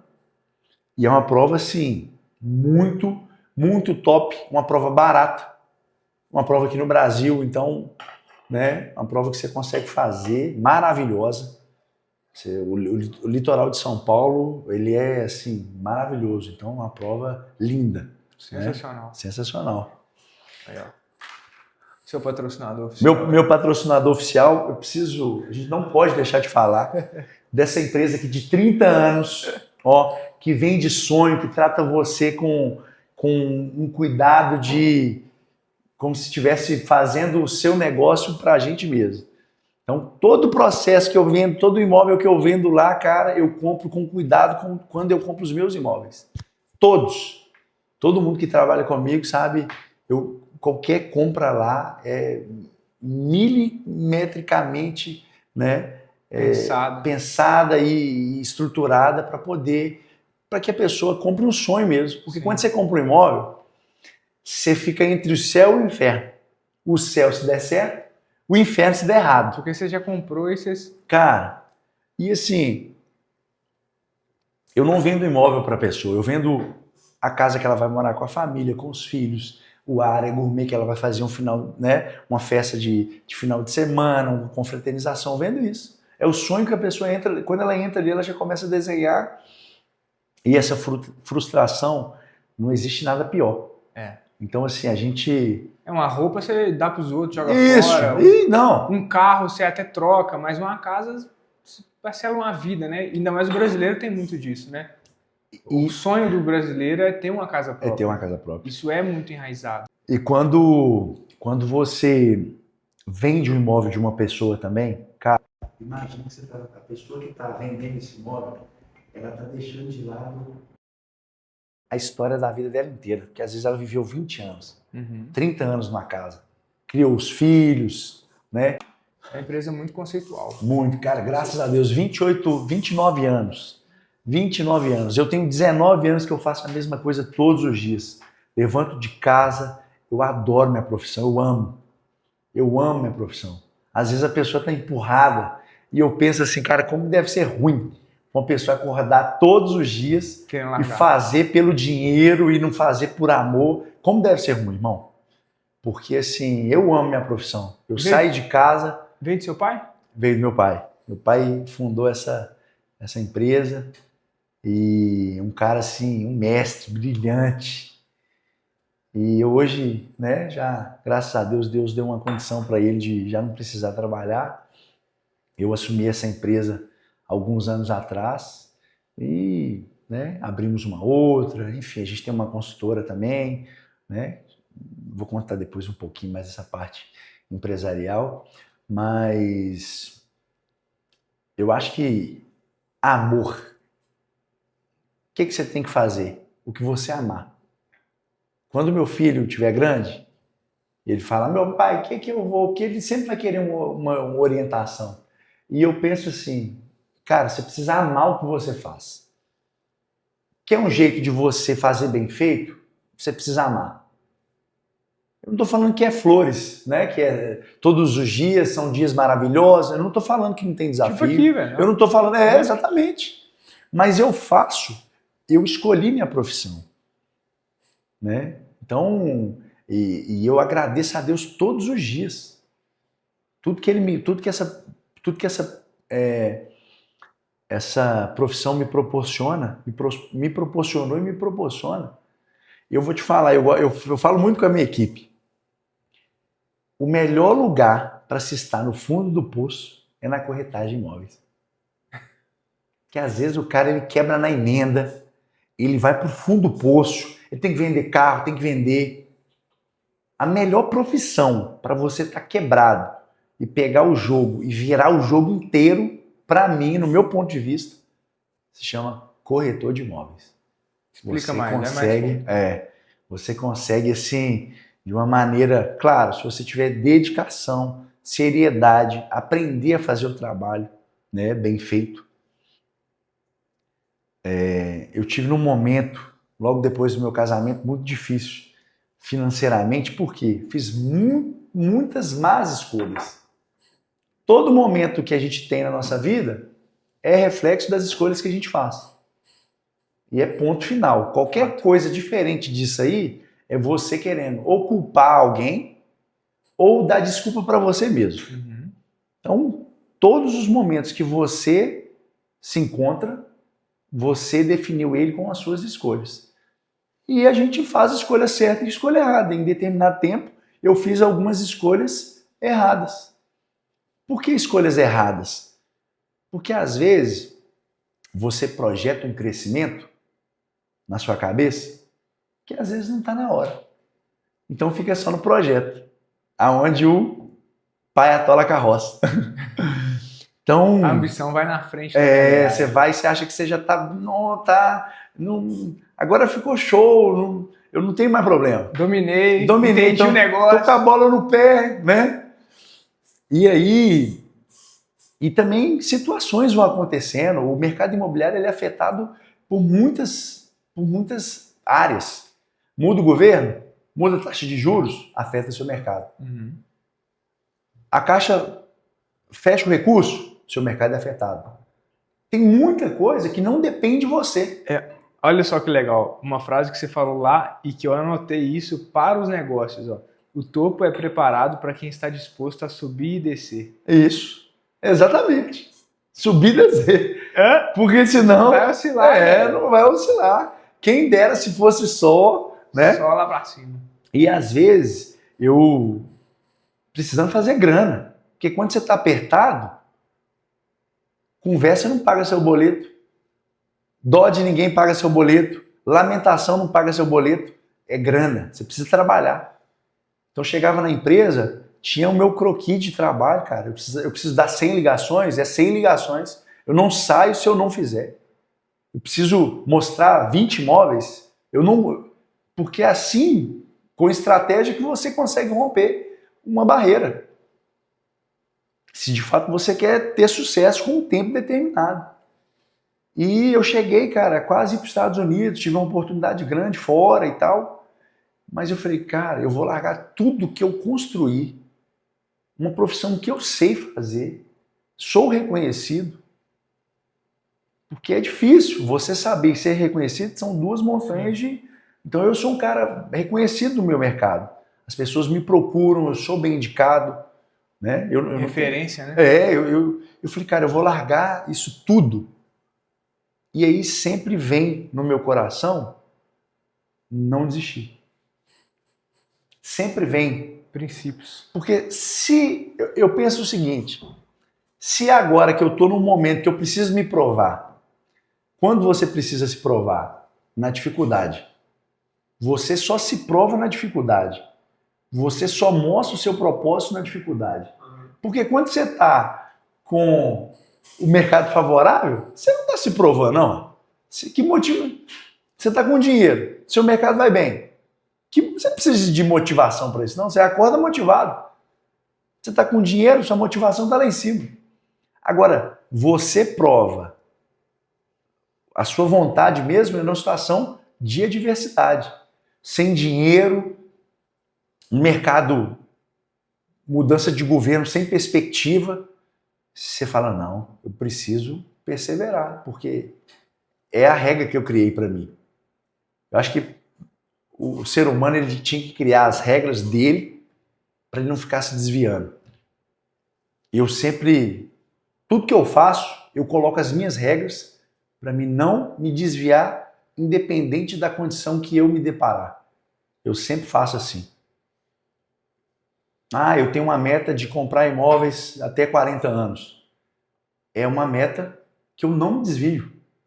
Arlen, mas agora tem, cara, chegou um carro aqui para você, top por 400 mil. Chegou, cara, a minha meta é até 40 anos fazer investimento imobiliário. Eu não desvio. E se você não tem os princípios, não constrói os princípios, você desiste. Toda proposta que eu tiver, hoje eu sou um cara que toda hora alguém me chama para trabalhar em alguma empresa, com um salário, às vezes, muito maior do que o meu. Então, imagina se em toda proposta ou eu sair do que eu estou fazendo. Eu ia ter 38 anos aqui, eu tenho 19 anos de corretor de imóveis. Eu ia ter 1 ano de alguma coisa. Eu ia ser tudo e não ser nada. E sabe o que é legal? Eu percebo que você fala dentro da sua história. O legal é que você talvez, não sei se consciente esse princípio, mas ou inconsciente, você se permitiu fazer isso. 1 ano em cada coisa. Só que no esporte. É isso. Ao invés de ser na profissão. Exatamente. Então talvez você criou um princípio de, beleza, eu faço um esporte muito bem, eu vou fazer ele até ficar bom, depois eu vou para outro. Vou para outro. Então você criou isso no esporte e na sua profissão você foi para um caminho diferente. É porque profissionalmente você precisa fazer alguma coisa por muito tempo para você ser excelente. Não tem como você ser excelente se você não fizer por muito tempo. Como é que você vai ser excelente no negócio que você fez 1 ano? Aí você vai olhar para um cara que tem 30 anos. Como é que você vai ter um nível de excelência maior do que ele se for um cara dedicado? É difícil. Até para você ser uma referência, você precisa de tempo. 20 anos, 30 anos, 40 anos, esses caras são referência. Porque quando eu olho para uma pessoa que tem mais experiência do que eu em tempo de mercado, eu já penso assim, poxa, se em 19 anos eu já vivi tanta coisa nesse mercado aqui, imagina esse cara que tem 30 anos, imagina meu pai. Então, para você ser especialista, você precisa ter tempo. Né? Não só, claro que outros atributos, mas o tempo também. Ah, você é especialista em quê? Ah, eu sou especialista em arrumar máquina de lavar. Mas tem quanto tempo que você não arrumar? 4 anos. Agora eu sou corretor de imóveis. Você não é mais especialista. Não tem como. Porque atualizou, a máquina já mudou, já é outro. Tecnologia já é outra. Ah, eu sou mecânico, eu sou especialista em carro V6. Qual foi a última? Ah, não, tem 5 anos que eu trabalhei na oficina. Meu irmão, já não, há 5 anos atrás, os especialistas de hoje já estão em outro patamar.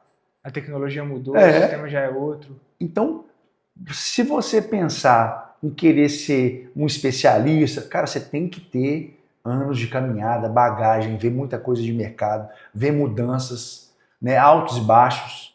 Isso aí vai construir a personalidade de especialista mesmo. Maravilhoso. Hoje às vezes, eu entro e eu vejo lá um perfil de corretor, não, especialista em mercado imobiliário. Tem 3 meses. Tem 3 meses. Entendeu? Então eu acredito assim, e todas as vezes que eu fui mudar de profissão, eu sempre falei assim, ó, mais 1 mês. Eu quero mais 1 mês para ver.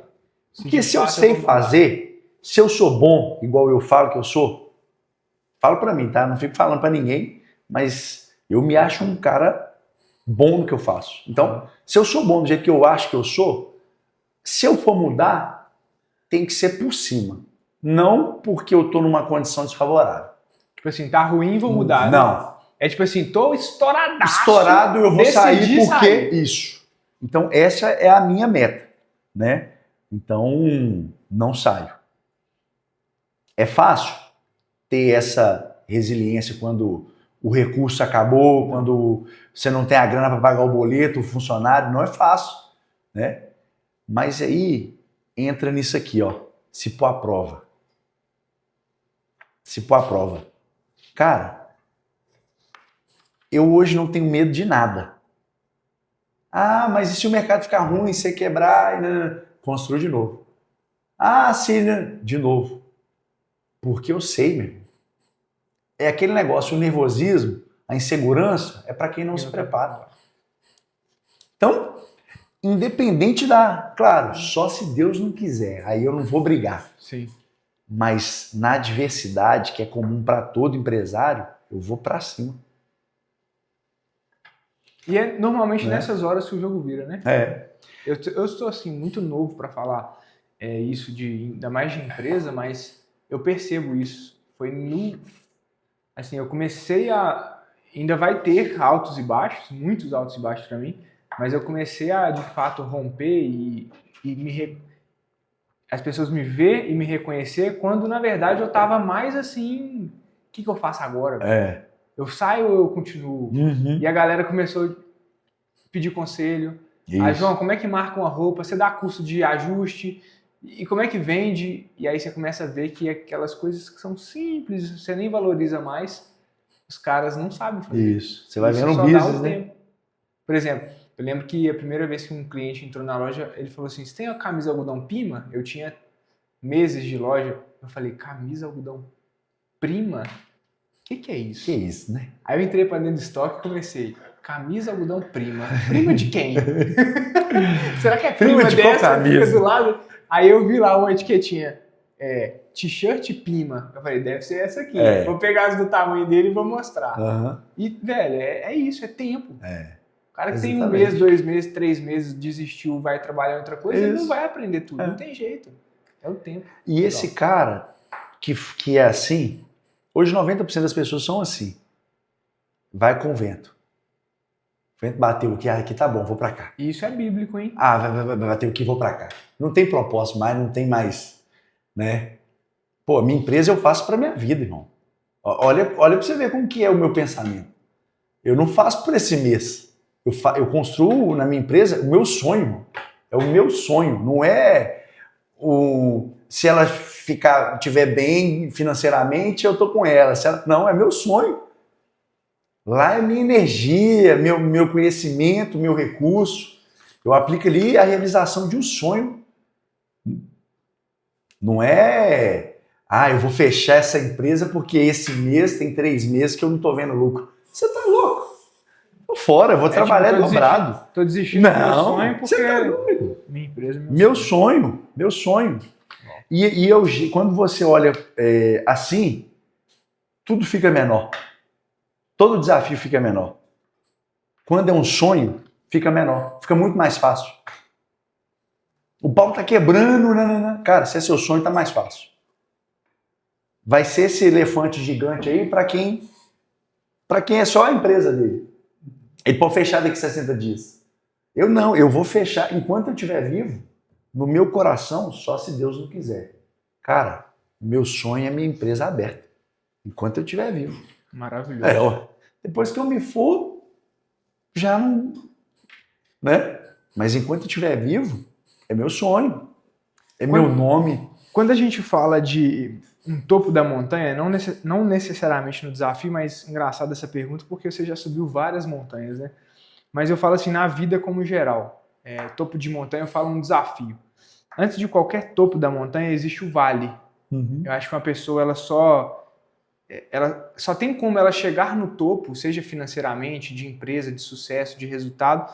Primeiro ela tem que estar no vale, você está lá embaixo. Dentro da sua história, que vale que é esse e de onde vem o desejo de começar a subir? Então, a gente veio de uma família pobre, né? Muito pobre. Então, qual que é o problema até da nossa geração? Né, do meu filho, a gente dá muito. Quando você dá muito, você tira o caçador de dentro da pessoa. Né? Esse é a minha maior preocupação hoje com a criação dos meus filhos, é de uma forma indireta, retirar dele o espírito de caça. O espírito de caça dos negócios, o espírito de caça por algo melhor. Porque, como pai, a gente sempre quer fazer o melhor, a gente sempre quer entregar, né, mais para os nossos filhos do que a gente teve. Então, eu vim de uma realidade que o meu espírito ele precisou aflorar mesmo para me buscar o que eu queria. Então, meu pai é um cara extremamente honesto. E com o trabalho que ele conseguiu tudo que ele, né, adquiriu durante a vida. E eu herdei isso dele. Eu sou tão parecido com meu pai que até os picos de estresse que a gente tem em algumas coisas, ele tem e eu tenho. Sem saber que ele tinha. Porque quando você tem um filho, você não fala assim, minha mão começou a coçar aqui de tanto estressado, filho. Você não vai falar isso pro seu filho. Você só passa e você vai segurando a onda. Então, eu herdei essa vontade de fazer as coisas acontecer do meu pai. Só que hoje, o mundo, né, assim, a condição que a gente vai dando para os nossos filhos, e essa geração, eu não vou falar que é uma geração mais fraca, porque não é o sentido não é o termo que eu quero usar, mas é uma geração onde as coisas são mais acessíveis, as coisas são mais fáceis. Um exemplo, você quer comprar um exemplo, uma moto. Quando eu comprei minha moto, você tinha que comprar a moto à vista. Não existia parcelamento de moto esportiva. Uhum.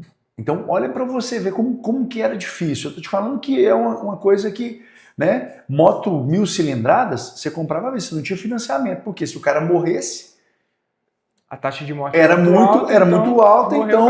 Isso aí eu tô falando de 20 anos atrás, né? Minha primeira moto foi uma R1, 1000 cilindradas, a moto, depois eu vou falar dela. Mas nessa época, você tinha que juntar dinheiro. Então, você trabalhava em você a organização financeira, você trabalhava em você a sua ansiedade, várias coisas você precisava se preparar, né? E quando você comprava, quando eu comprei minha moto, eu montei nela, imagina, você tira a carteira, 20 anos, pega uma R1, motoca assim, na época não existia um terço das motos que existe hoje esportivo. Existia Kawasaki Ninja, CBR 1000, pulando para um assunto que não tem nada a ver, né? E Yamaha R1. Eram as motos esportivas que existiam. Não existia BMW, não existia nada. Ducati, era essas nem motos. Nem tinha chegado aqui não, ainda, né? Ninguém nem sabia que era isso, aqui no Brasil. Então, era muito difícil de conquistar Hoje, deixa eu te contar uma coisa, você entra ali na Yamaha, você passa o cartão, você dá uma mixaria de sinal, você divide lá em 60 pagamentos, sai de lá. Então ficou muito mais acessível. Então até para o cara que, um exemplo, eu quero comprar uma moto, ficou imediato. Você tem um sinal, na minha época, você tinha que ter o preço da moto inteira. Então você tinha que juntar 2 anos, juntar dinheiro. Só nisso aí você se desenvolvia. Você apaixonou pela parada. E você se desenvolvia. Você aprendia a juntar seu recurso, você aprendia a controlar a sua ansiedade.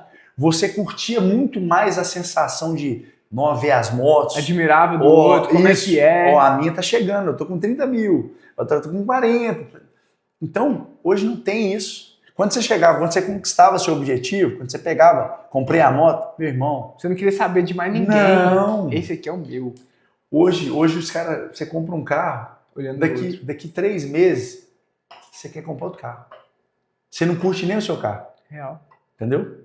Porque as coisas estão muito imediatas, né? Eu falei esse exemplo do carro. Exemplo do carro. E meu carro não tá todo pago. Então, e você já não quer, você já quer outro. É. Então tá tudo muito imediato. Por quê? Porque a gente não tem mais tempo nem de trabalhar a gente mesmo. Tá tudo aqui, ó. E aí vem para a geração dos meus filhos. Vai ser mais ainda. Que vai ficar mais fácil ainda. Por isso que às vezes o pessoal fala, nossa, Arlen, você judia do seu filho. Cara, eu tento preparar ele para um texto que é a vida, que eu sei que, por mais que a gente vai, a vida não é brincadeira. E eu quero pôr na sociedade um homem, um cara honrado, um cara que vai falar assim, esse cara é filho do Arlen, o vô dele era o Andrade.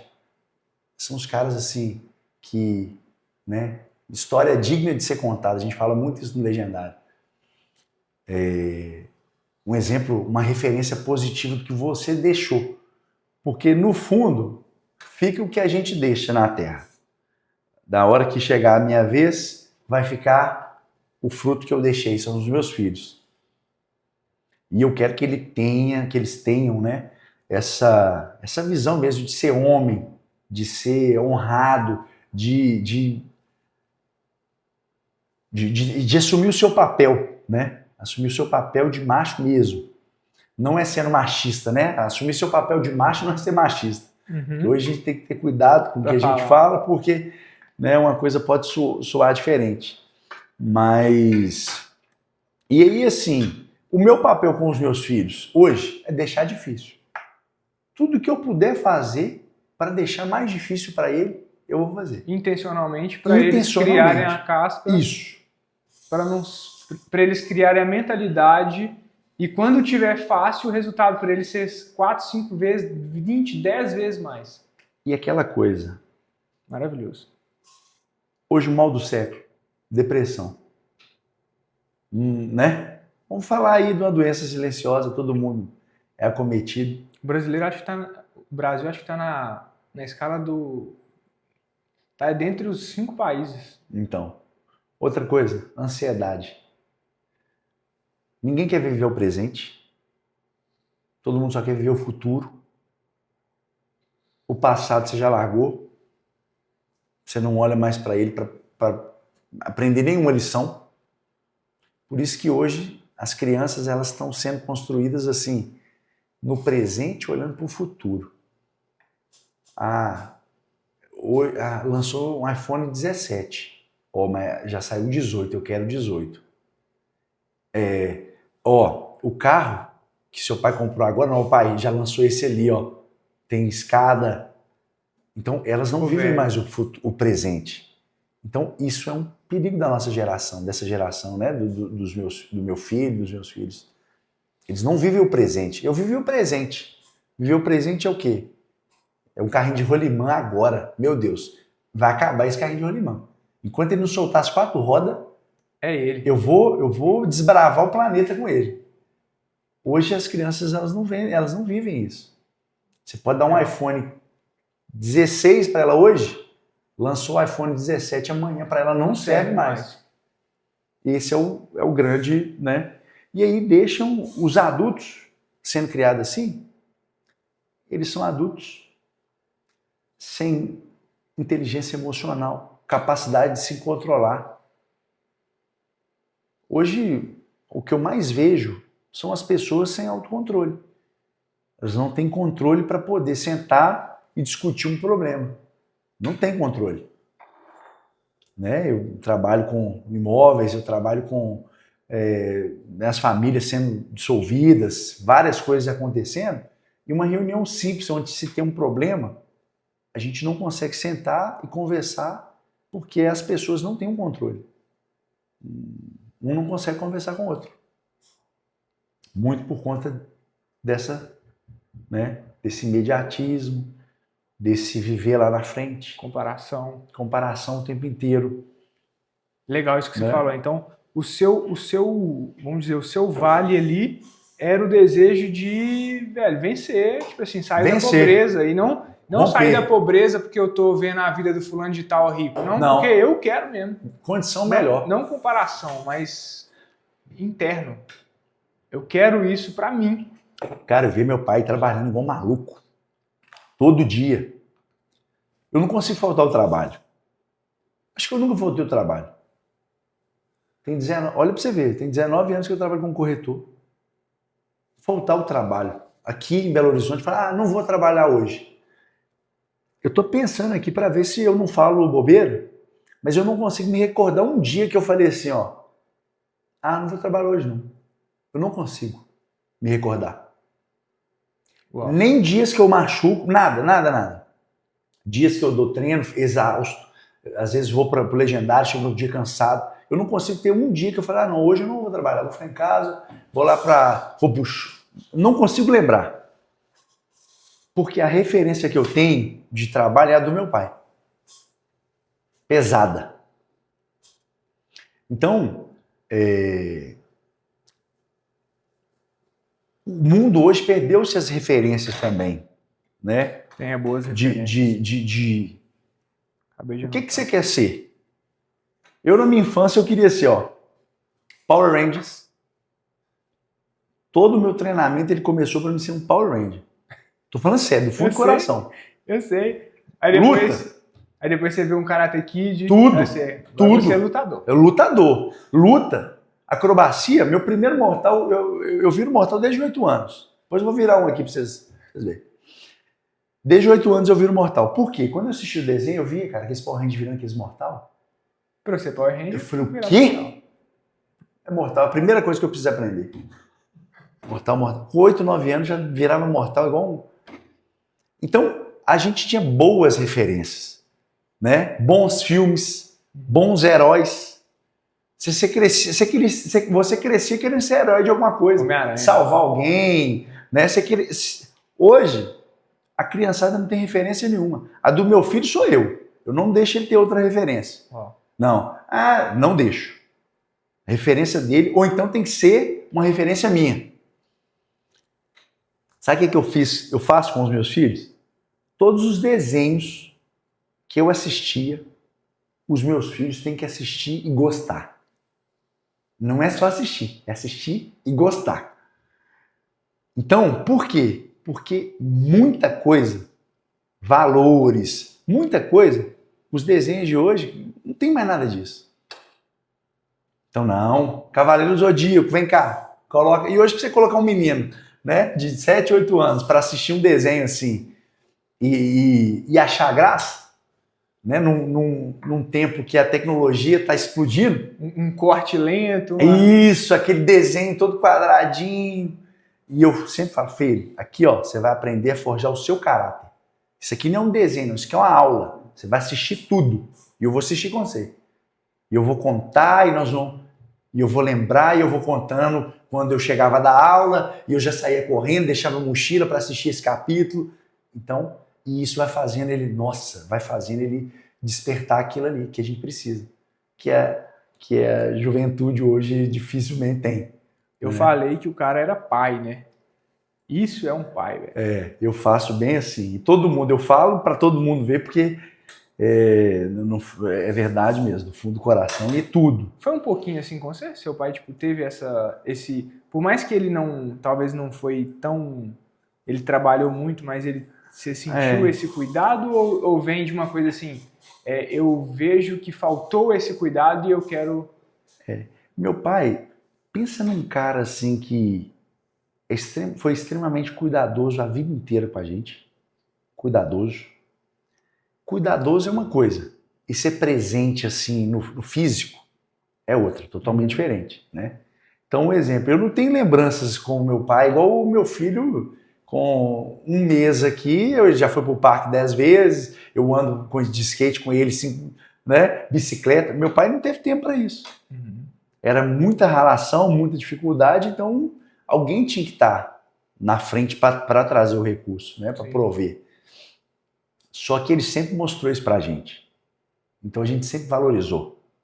Falou, ó, ele não tá aqui não, mas é o suor dele que tá escorrendo pra gente estar comendo essa comida aqui. Então ele sempre soube mostrar isso pra gente. E isso é cuidado. Isso é cuidado. Então ele sempre foi extremamente cuidadoso com todos os filhos. Mas ele sempre foi um cara muito corrido, entendeu? Até porque a história do meu pai, depois eu vou ter que trazer no podcast para contar, um cara que sofreu demais, o cara veio, nossa, um cara diferenciado.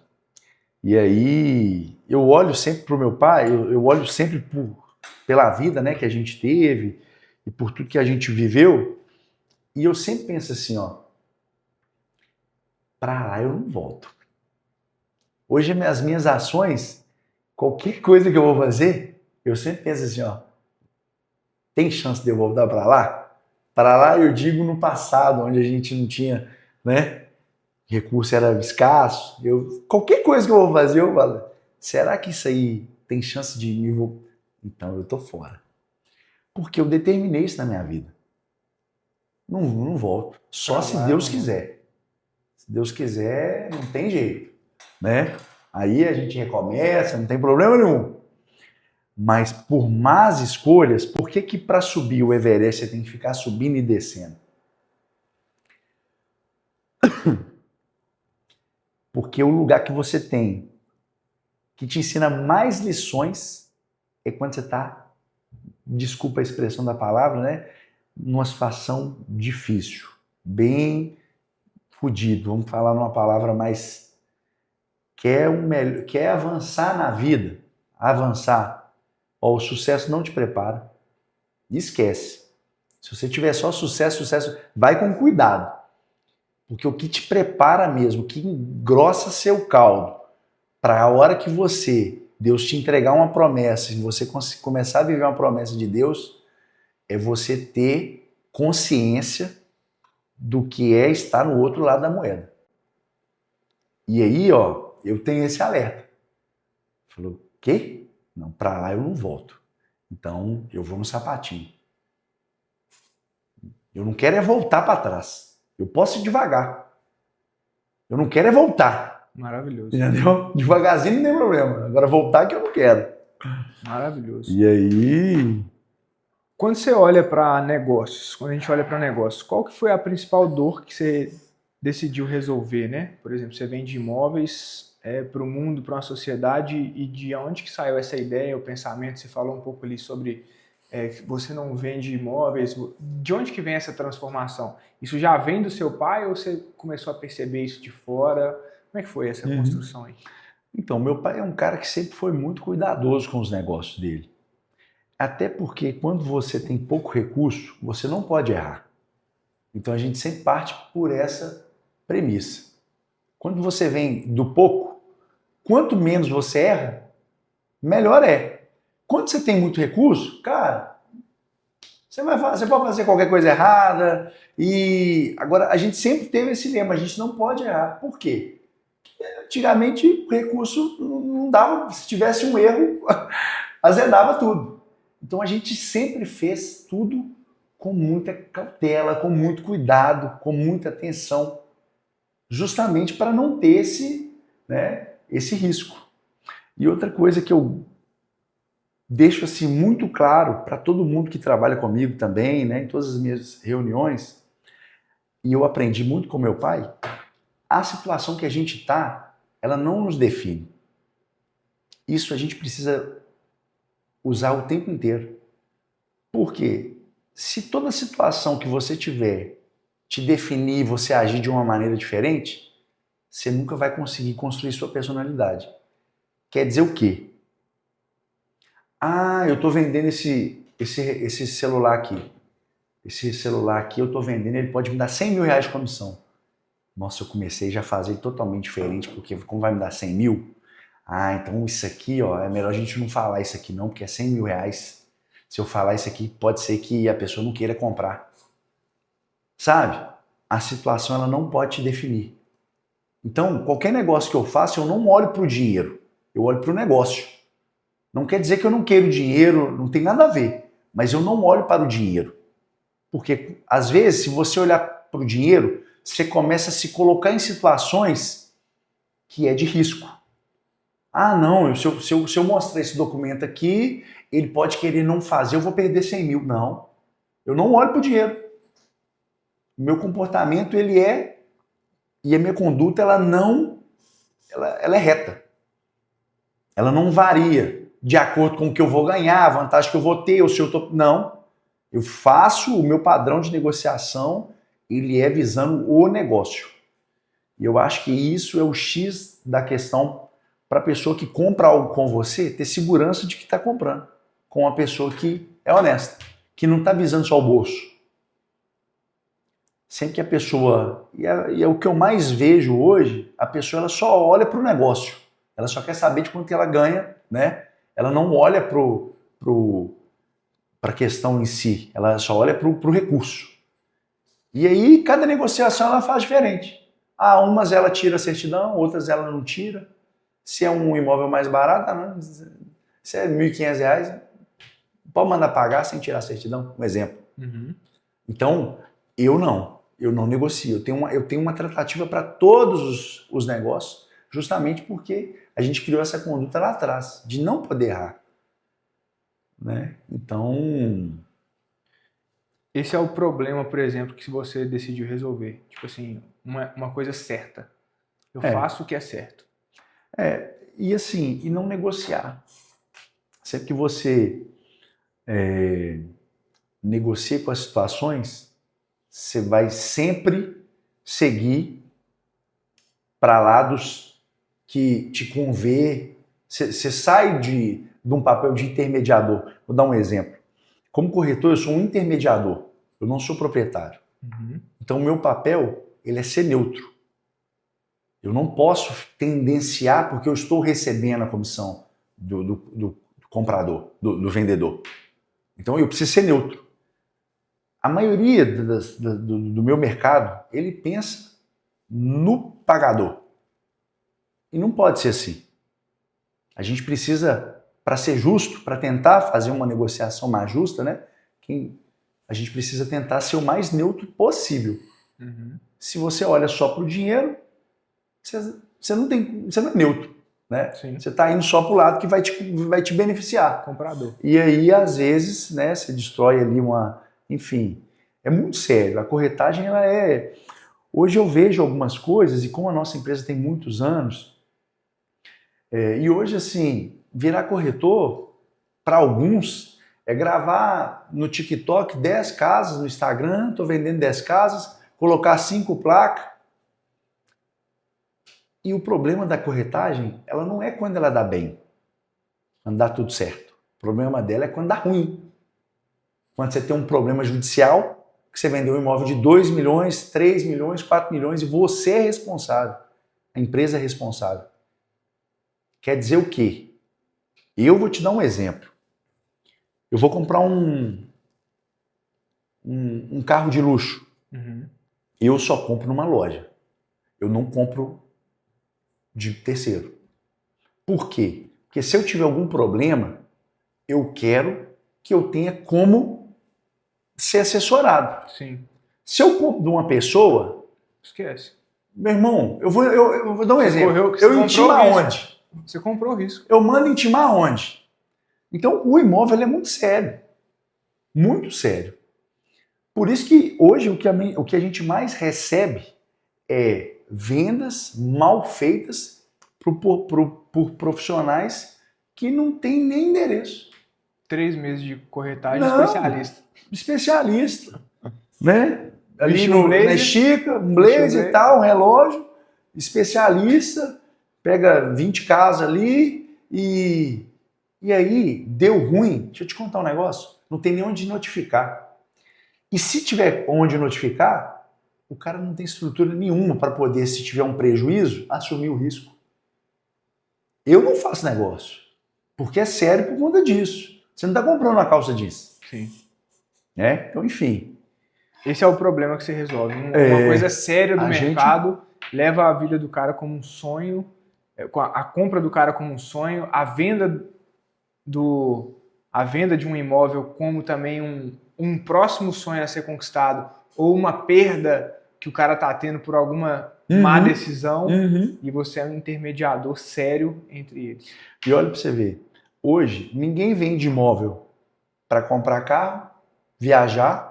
Difícil. É, muito difícil. Você vende um imóvel ou para comprar um mais barato ou para comprar um mais caro. Né? Numa situação ali, separei, dividi, cada um compra um. Ninguém pega um patrimônio, na maioria das vezes, dilacera para poder viajar. Não. Pouco provável. Né? Então, muita gente suicida, muita gente... Cara, é muito sério. Porque, igual eu te falei, 90% dessas empresas é só uma empresa que o cara pode fechar ela amanhã. Sim. A minha é um sonho da minha vida. Então É a história do seu pai. É a minha, meu irmão. Sem chance. Quem dera se a gente tivesse o controle de todas as situações. Não é isso. Mas a minha empresa é o meu sonho. Não é uma empresa que eu vou fechar amanhã. Você comprar um imóvel, você pode passar lá na nossa porta. A não ser se Deus não quiser. Tchau. Não tem um segundo que eu, por qualquer situação que seja, que eu vou falar, não, vou fechar mesmo. Sem chance nenhuma. Zero chance. Nunca. Pode cair o terremoto para fechar tudo, o financiamento vai estar aberto. Enquanto Deus não dá uma direção contrária a essa. Maravilhoso. Né? Maravilhoso. Durante a jornada, é comum ter um ponto de cansaço extremo, onde a subida da montanha, durante a jornada, tem um ponto ali da montanha, um ponto da caminhada que muitos desistem. Qual foi o seu ponto de cansaço extremo e de onde que você tirou forças para continuar? Te dar uma referência. Eu gosto muito de filme e eu tenho uma memória para filme que é assim, eu decoro as falas e do filme inteiro. Não é de uma cena, não. Tem filme que se você pôr aqui, eu vou falando a fala dele até o final. Narrando. E tem... Já assistiu Troia, não já? Não. Meu Deus. Já assistiu Troia? Não. Meu Deus do céu. Ai, Senhor. Cara, esse filme você tem que assistir ele hoje. Troia. Junta com a sua esposa. Quem não assistiu Troia com o Leonardo DiCaprio? Esse filme tem uma cena que o Leonardo DiCaprio tá lutando. O Leonardo DiCaprio é o Aquiles. E ele tá lutando com o Heitor. E aí eles vão pro mano a mano. A cena, assim, top demais. Porque o Aquiles é considerado, né, o maior guerreiro da época. E o Heitor é filho do rei. Então, acontece uma situação deles matarem o sobrinho do Aquiles, que estava com a roupa... Ele pega a roupa do Aquiles, coloca e vai para a batalha. Pega os os Myrmidões, que é como se fossem os soldados, né, dessa equipe de elite, e vai atacar esse príncipe. E aí o príncipe olha, acha que é o Aquiles, só que é o sobrinho dele, e mata ele. Só dando um resumo, um spoiler aqui rapidinho, só para poder não ficar sem contexto. E depois eles trazem o corpo desse sobrinho dele e o Aquiles fala assim, não, matou meu sobrinho e tal, eu vou lá. Aí ele manda todo mundo ficar, eles estavam tipo acampados na praia, e rasga sozinho lá pra frente do castelo, da cidade. Aí chega lá e ele grita, Heitor. Aí o Heitor sai, aí ele tira o capacete e fala assim, ó, eu vim para você saber com quem que você tá lutando. Aí ele fala, não, é porque eu achei que era você. Aí eles têm e tal, e começa a treta. A espadada. Num momento, o Aquiles bate lá com a espada e tal, ele tropeça numa pedrinha e cai. Tum. E aí, o Aquiles, em vez de matar ele, fala com ele assim, ó, levanta, que eu não vou deixar essa pedra aqui tirar minha glória. Eu até arrepio, cara. Até arrepio. Tudo isso aqui, ó, eu penso nessa cena. Todas as vezes que eu tô num momento de dificuldade, nesse momento de limite aí, eu penso nessa pedra e eu penso nessa fala. Cara, eu não vou deixar essa pedra tirar a glória da minha vitória. A glória quando eu chego lá e conquisto. Todos os momentos que eu tô nesse buraco aí, nesse extremo, me vem essa cena e eu falo, cara, eu não vou deixar essa pedra tirar a glória da minha vitória. E aí eu vou... É um filme, assim, muito, muito top. Deu um resumo aqui, um spoiler, né? Sensacional. Mas é... Um spoiler. Sensacional. Então, é você ter Você isso bem desenhado. Você enxerga esse ponto de cansaço extremo como uma pedra. Isso. E ele fala assim, ó, levanta, que eu não vou te matar aí. Na questão, ele não, levanta. Porque se ele atacasse e matasse ele, né, pelo tropeço que ele deu na pedra, não teria o valor de uma luta justa. Então eu sempre penso, quando eu falo, cara, eu não vou deixar isso tirar essa dificuldade que eu estou passando, tirar o brilho da minha glória. Então eu vou até o final. Eu tenho muito isso na cabeça dos momentos difíceis. Essa cena. Cansaço extremo. Eu tive agora te falando na prática, cara, essa prova aqui, ó, ela tem uma natação extremamente gelada. É um Ironman no gelo. Eu fui o primeiro cara em Belo Horizonte que fez essa prova. Na verdade, são dois, eu e o Bernardo Graciano, um brother meu, irmão, nós dois. Nós somos os primeiros caras a fazer esse Ironman no gelo aí. E assim... Chile. Esse Ironman aqui, ele não é para amador. Você pega esse Ironman aqui, ó, Florianópolis. É um Ironman maravilhoso, onde você tem uma estrutura top, médico, suplementação, alimentação, um terreno maravilhoso, que é Floripa. Você tem todo Esse Ironman aqui é um Ironman extremo. Então, você nada no gelo, você pedala em montanha e você corre em montanha. Cara, sem estrutura nenhuma. Tudo que você consome aqui, você é obrigado a levar com o staff que você tem que levar do Brasil. Que na ocasião foi um amigo nosso, Johnny. Um abraço para ele, um cara espetacular. Ele foi o nosso apoio lá. Mas aqui nós tivemos um cansaço extremo.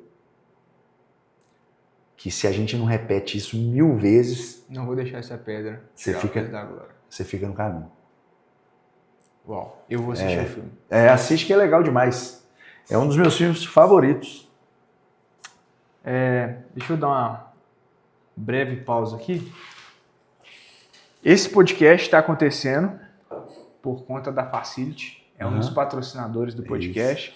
Aí, ó, xícarazinha da Facility. Facility. Terceirização de serviço de limpeza. Forte aí em shopping. É uma empresa referência no segmento. Então, você que está aí do outro lado e precisa de uma empresa para dar esse suporte, esse podcast, toda essa educação, esse bate-papo está acontecendo por conta da Facility. E, dentro disso, também a empresa Garra Tá te presenteando aí. Você que é um cara que gosta dos livros, de fazer anotações. Nossa, milagre, Joel J. Joel J. É uma referência. Brigadão pelo carinho. Eu que agradeço aí pela presença. Top demais. E, cara, durante todo esse processo, sempre teve um único propósito ou teve ajustes durante os percursos e você colocou diferentes propósitos para alcançar diferentes objetivos, seja no esporte ou nos negócios, e depois disso, qual que é o propósito atual? Então, tudo que a gente faz, tudo que eu fiz até hoje, o meu propósito foi fortalecer minha mente. Porque uma mente forte, ela tem a capacidade de se manter íntegra na sua decisão. Só uma mente forte tem essa capacidade. Quer dizer o quê? No meu negócio, na minha vida pessoal, na minha vida com a minha esposa, na minha vida com os meus filhos, eu só vou conseguir ter clareza se eu estiver com a minha mente forte. Um exemplo. Cara, a gente trabalha muito, a gente tem várias situações. Então imagina se eu chegar todo dia, entrar dentro da minha casa e falar assim, não, vou separar. Ou chegar todo dia lá na minha empresa e falar assim, não, vou fechar essa porta. Essa empresa esse mês tem 6 meses que ela não está dando dinheiro, vou baixar as portas. Então você só consegue criar uma mente forte se você exercitar isso. Porque senão você não consegue. Tudo vai te derrubar. E você cai primeiro na cabeça. Então cada prova dessa aqui, foi para fortalecer a minha mente. Fortalecer o meu espírito de conseguir perseverar a hora que eu tiver em dificuldade em qualquer cenário.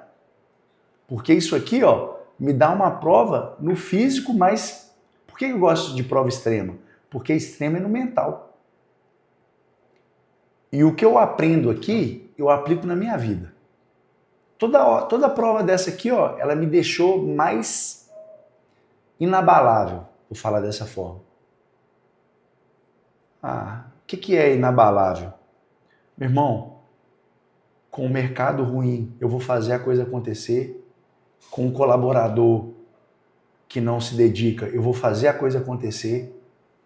Com um filho, às vezes, dando trabalho, eu vou fazer a coisa acontecer. Eu não tenho condicionante. E você só consegue criar essa casca mental se você exercitar isso. E um exercício que eu achei foi esses aqui. Me colocar à prova. Porque cada desafio desse aqui que eu supero, eu falo, cara, nada me para. Cada desafio desse aqui. Já teve pior. Não, já teve pior. Não, e aquela vez lá, quase morri, não paro. E aquela vez lá, quase parei de respirar. Cãibra? Ixi. Então, nada vai te parando. E isso você traz para a sua vida. E as coisas vão, a partir do momento que você adota esse tipo de conduta, as coisas começam a caminhar. Sensacional. O seu propósito é uma mente forte. Tudo vira uma desculpa se você não tiver uma mente forte. Tudo vira uma desculpa. Quer dizer o quê? Nossa, amanhã eu dou um treino de 36 quilômetros com 2.000 degraus. E é literal, né, que você está falando? Literal. Amanhã meu treino é esse. Você acha que na segunda-feira eu tô cansado ou... Destruído. Você acha que eu vou ficar em casa? Pelo que você falou, não. Cara, minha mente não me permite. Porque é isso aqui, Não tem jeito. Você precisa escolher o desafio e pagar o preço por ele. Pagar o preço por ele é o quê? Trabalhar na segunda-feira. Pagar o preço por ele é o quê? Eu tenho que acordar 4 horas da manhã porque eu tenho que brincar com meus filhos. Eu não posso fazer isso aqui 10 horas a hora que eu acordar, que eu quiser, porque isso aqui me come 4 horas um treino desse. Qual que é o tempo que eu vou ficar com os meus filhos se eu não acordar 4 horas da manhã? Como que eu vou passar o domingo com eles? Esse treinão todo, ele precisa acabar 8 horas. Porque senão não tem tempo para ficar com a minha família. Então isso é o preço, é o combustível que te impulsiona quando você está passando no limite do limite. Você fala, cara, olha para você ver, tanto que você abriu mão, tanto que você se sacrificou para chegar aqui e você vai entregar a banana? Você vai entregar o ponto? Não, meu irmão, vai para cima. E é o tempo inteiro assim. Pô, você vai chegar aqui. Eu lembro que nessa prova aqui, ó, eu tenho uma dor no joelho que ela começa no quilômetro 80. Meu irmão. Cara, eu comecei a correr 80. Bateu 80. Meu joelho parecia que tinha feito assim, ó, quebrado no meio. Eu já comecei a mancar. Vou parar. Não. Eu só pensando assim, Senhor. Falta 10 ainda. Falta 10 ainda. E assim, é um limite de cansaço extremo. Porque uma coisa, o Ironman, quando você começa a nadar muito, 3 km e 800, acaba. Então, começou a azedar, você pula para outro esporte. Bicicleta. Começou a pedalar. Começou a azedar lá no 160, 180, também acaba. E você vai para a maratona. Começou a azedar, você chega. Agora, na corrida longa, começa a azedar no meio, nos 50. Nos 50 você já tem 5 horas que está correndo, já está ruim. Então você tem que empurrar mesmo assim. E aí no 80, eu comecei a mancar, falei, cara, esse joelho vai cair. Eu só penso assim, esse joelho vai cair, mas eu não vou parar. Eu não vou diminuir. A perna vai soltar aqui. Eu não quero saber. É o nível de pressão que você tem que ter em você mesmo para não negociar, porque senão você para, cara. Você para no 80 fácil. Vários caras parando no 80, 85, vários. Porque é a hora que você precisa se colocar à prova. É a mente, velho. Você correu 85, é a mente. Deixa eu te contar um negócio. Qual que é a hora que eu vou me colocar à prova? Você acha que é no 40? Não, irmão. É no 80. Que o caldo azedado. Ué. O caldo engrossa pra mim é no 80. É lá que eu preciso falar, não, é agora que eu vou ver se eu sou bravo mesmo ou se eu só falo. E aí, então, e é assim que a coisa vai indo. Cara, que papo bom, hein? Mas Encaminhando pro fim, vamos ter que fazer outros, hein, velho? Muita coisa. Eu vi um podcast do Joel esses dias, Thiago Brunet participou de 7. É muita coisa, né, cara? Nós vamos ter que fazer uns 2, 3, 4, quem sabe chegar nos 7. Deixa eternizado aqui, hoje, uma mensagem para a pessoa que você mais ama. Se hoje e agora fosse seu último suspiro, para quem seria e qual é a mensagem? Tá. Se quiser falar direto para lá. Minha mensagem de hoje, aquela lá. Para essa aqui, é para Jesus Cristo, que assim, primeiro entregou seu filho para me salvar. E eu vou te falar uma coisa, só quem é pai sabe o preço desse sacrifício. Só quem é pai sabe o preço desse sacrifício. Então, a maior prova de amor já foi dada. Então, por tudo que ele me proporcionou, eu só tenho gratidão por ter 38 anos e ser um cara extremamente realizado. Extremamente realizado. Então, eu agradeço a Jesus Cristo. Tem várias outras pessoas para agradecer, mas quem merece toda a honra e toda a glória é Jesus. Maravilhoso, irmão. Obrigado. Que honra, velho. Foi top. Aí, ó, estamos acabando, ó. Seu patrocinador oficial, gente. Eu vou falar para vocês. Região da Pampulha. Região da Pampulha, a gente manda. Não é para poder, né? Sem demagogia. Mas na região da Pampulha não tem para ninguém, não. Agora, em Belo Horizonte, porque hoje você tem o privilégio de escolher a empresa para te representar na compra do seu imóvel. Pode ser em qualquer lugar. Então a gente trabalha em todos os locais. O que a gente quer? Só a confiança para poder desenvolver o melhor trabalho na compra do imóvel para você. Então, esse patrocinador aqui, ó, oficial, uma empresa extremamente abençoada, onde o proprietário dela é Jesus Cristo e eu sou só o mordomo. Maravilhoso. Né? Vai que tem confiança, 28 anos de mercado. E muito obrigado para você que assistiu até aqui. Próximo episódio, o próximo participante vai ter que ter muita história para ganhar desse cara. Tamo junto. Tem muita obrigado história. demais, irmão. Tamo junto. Valeu.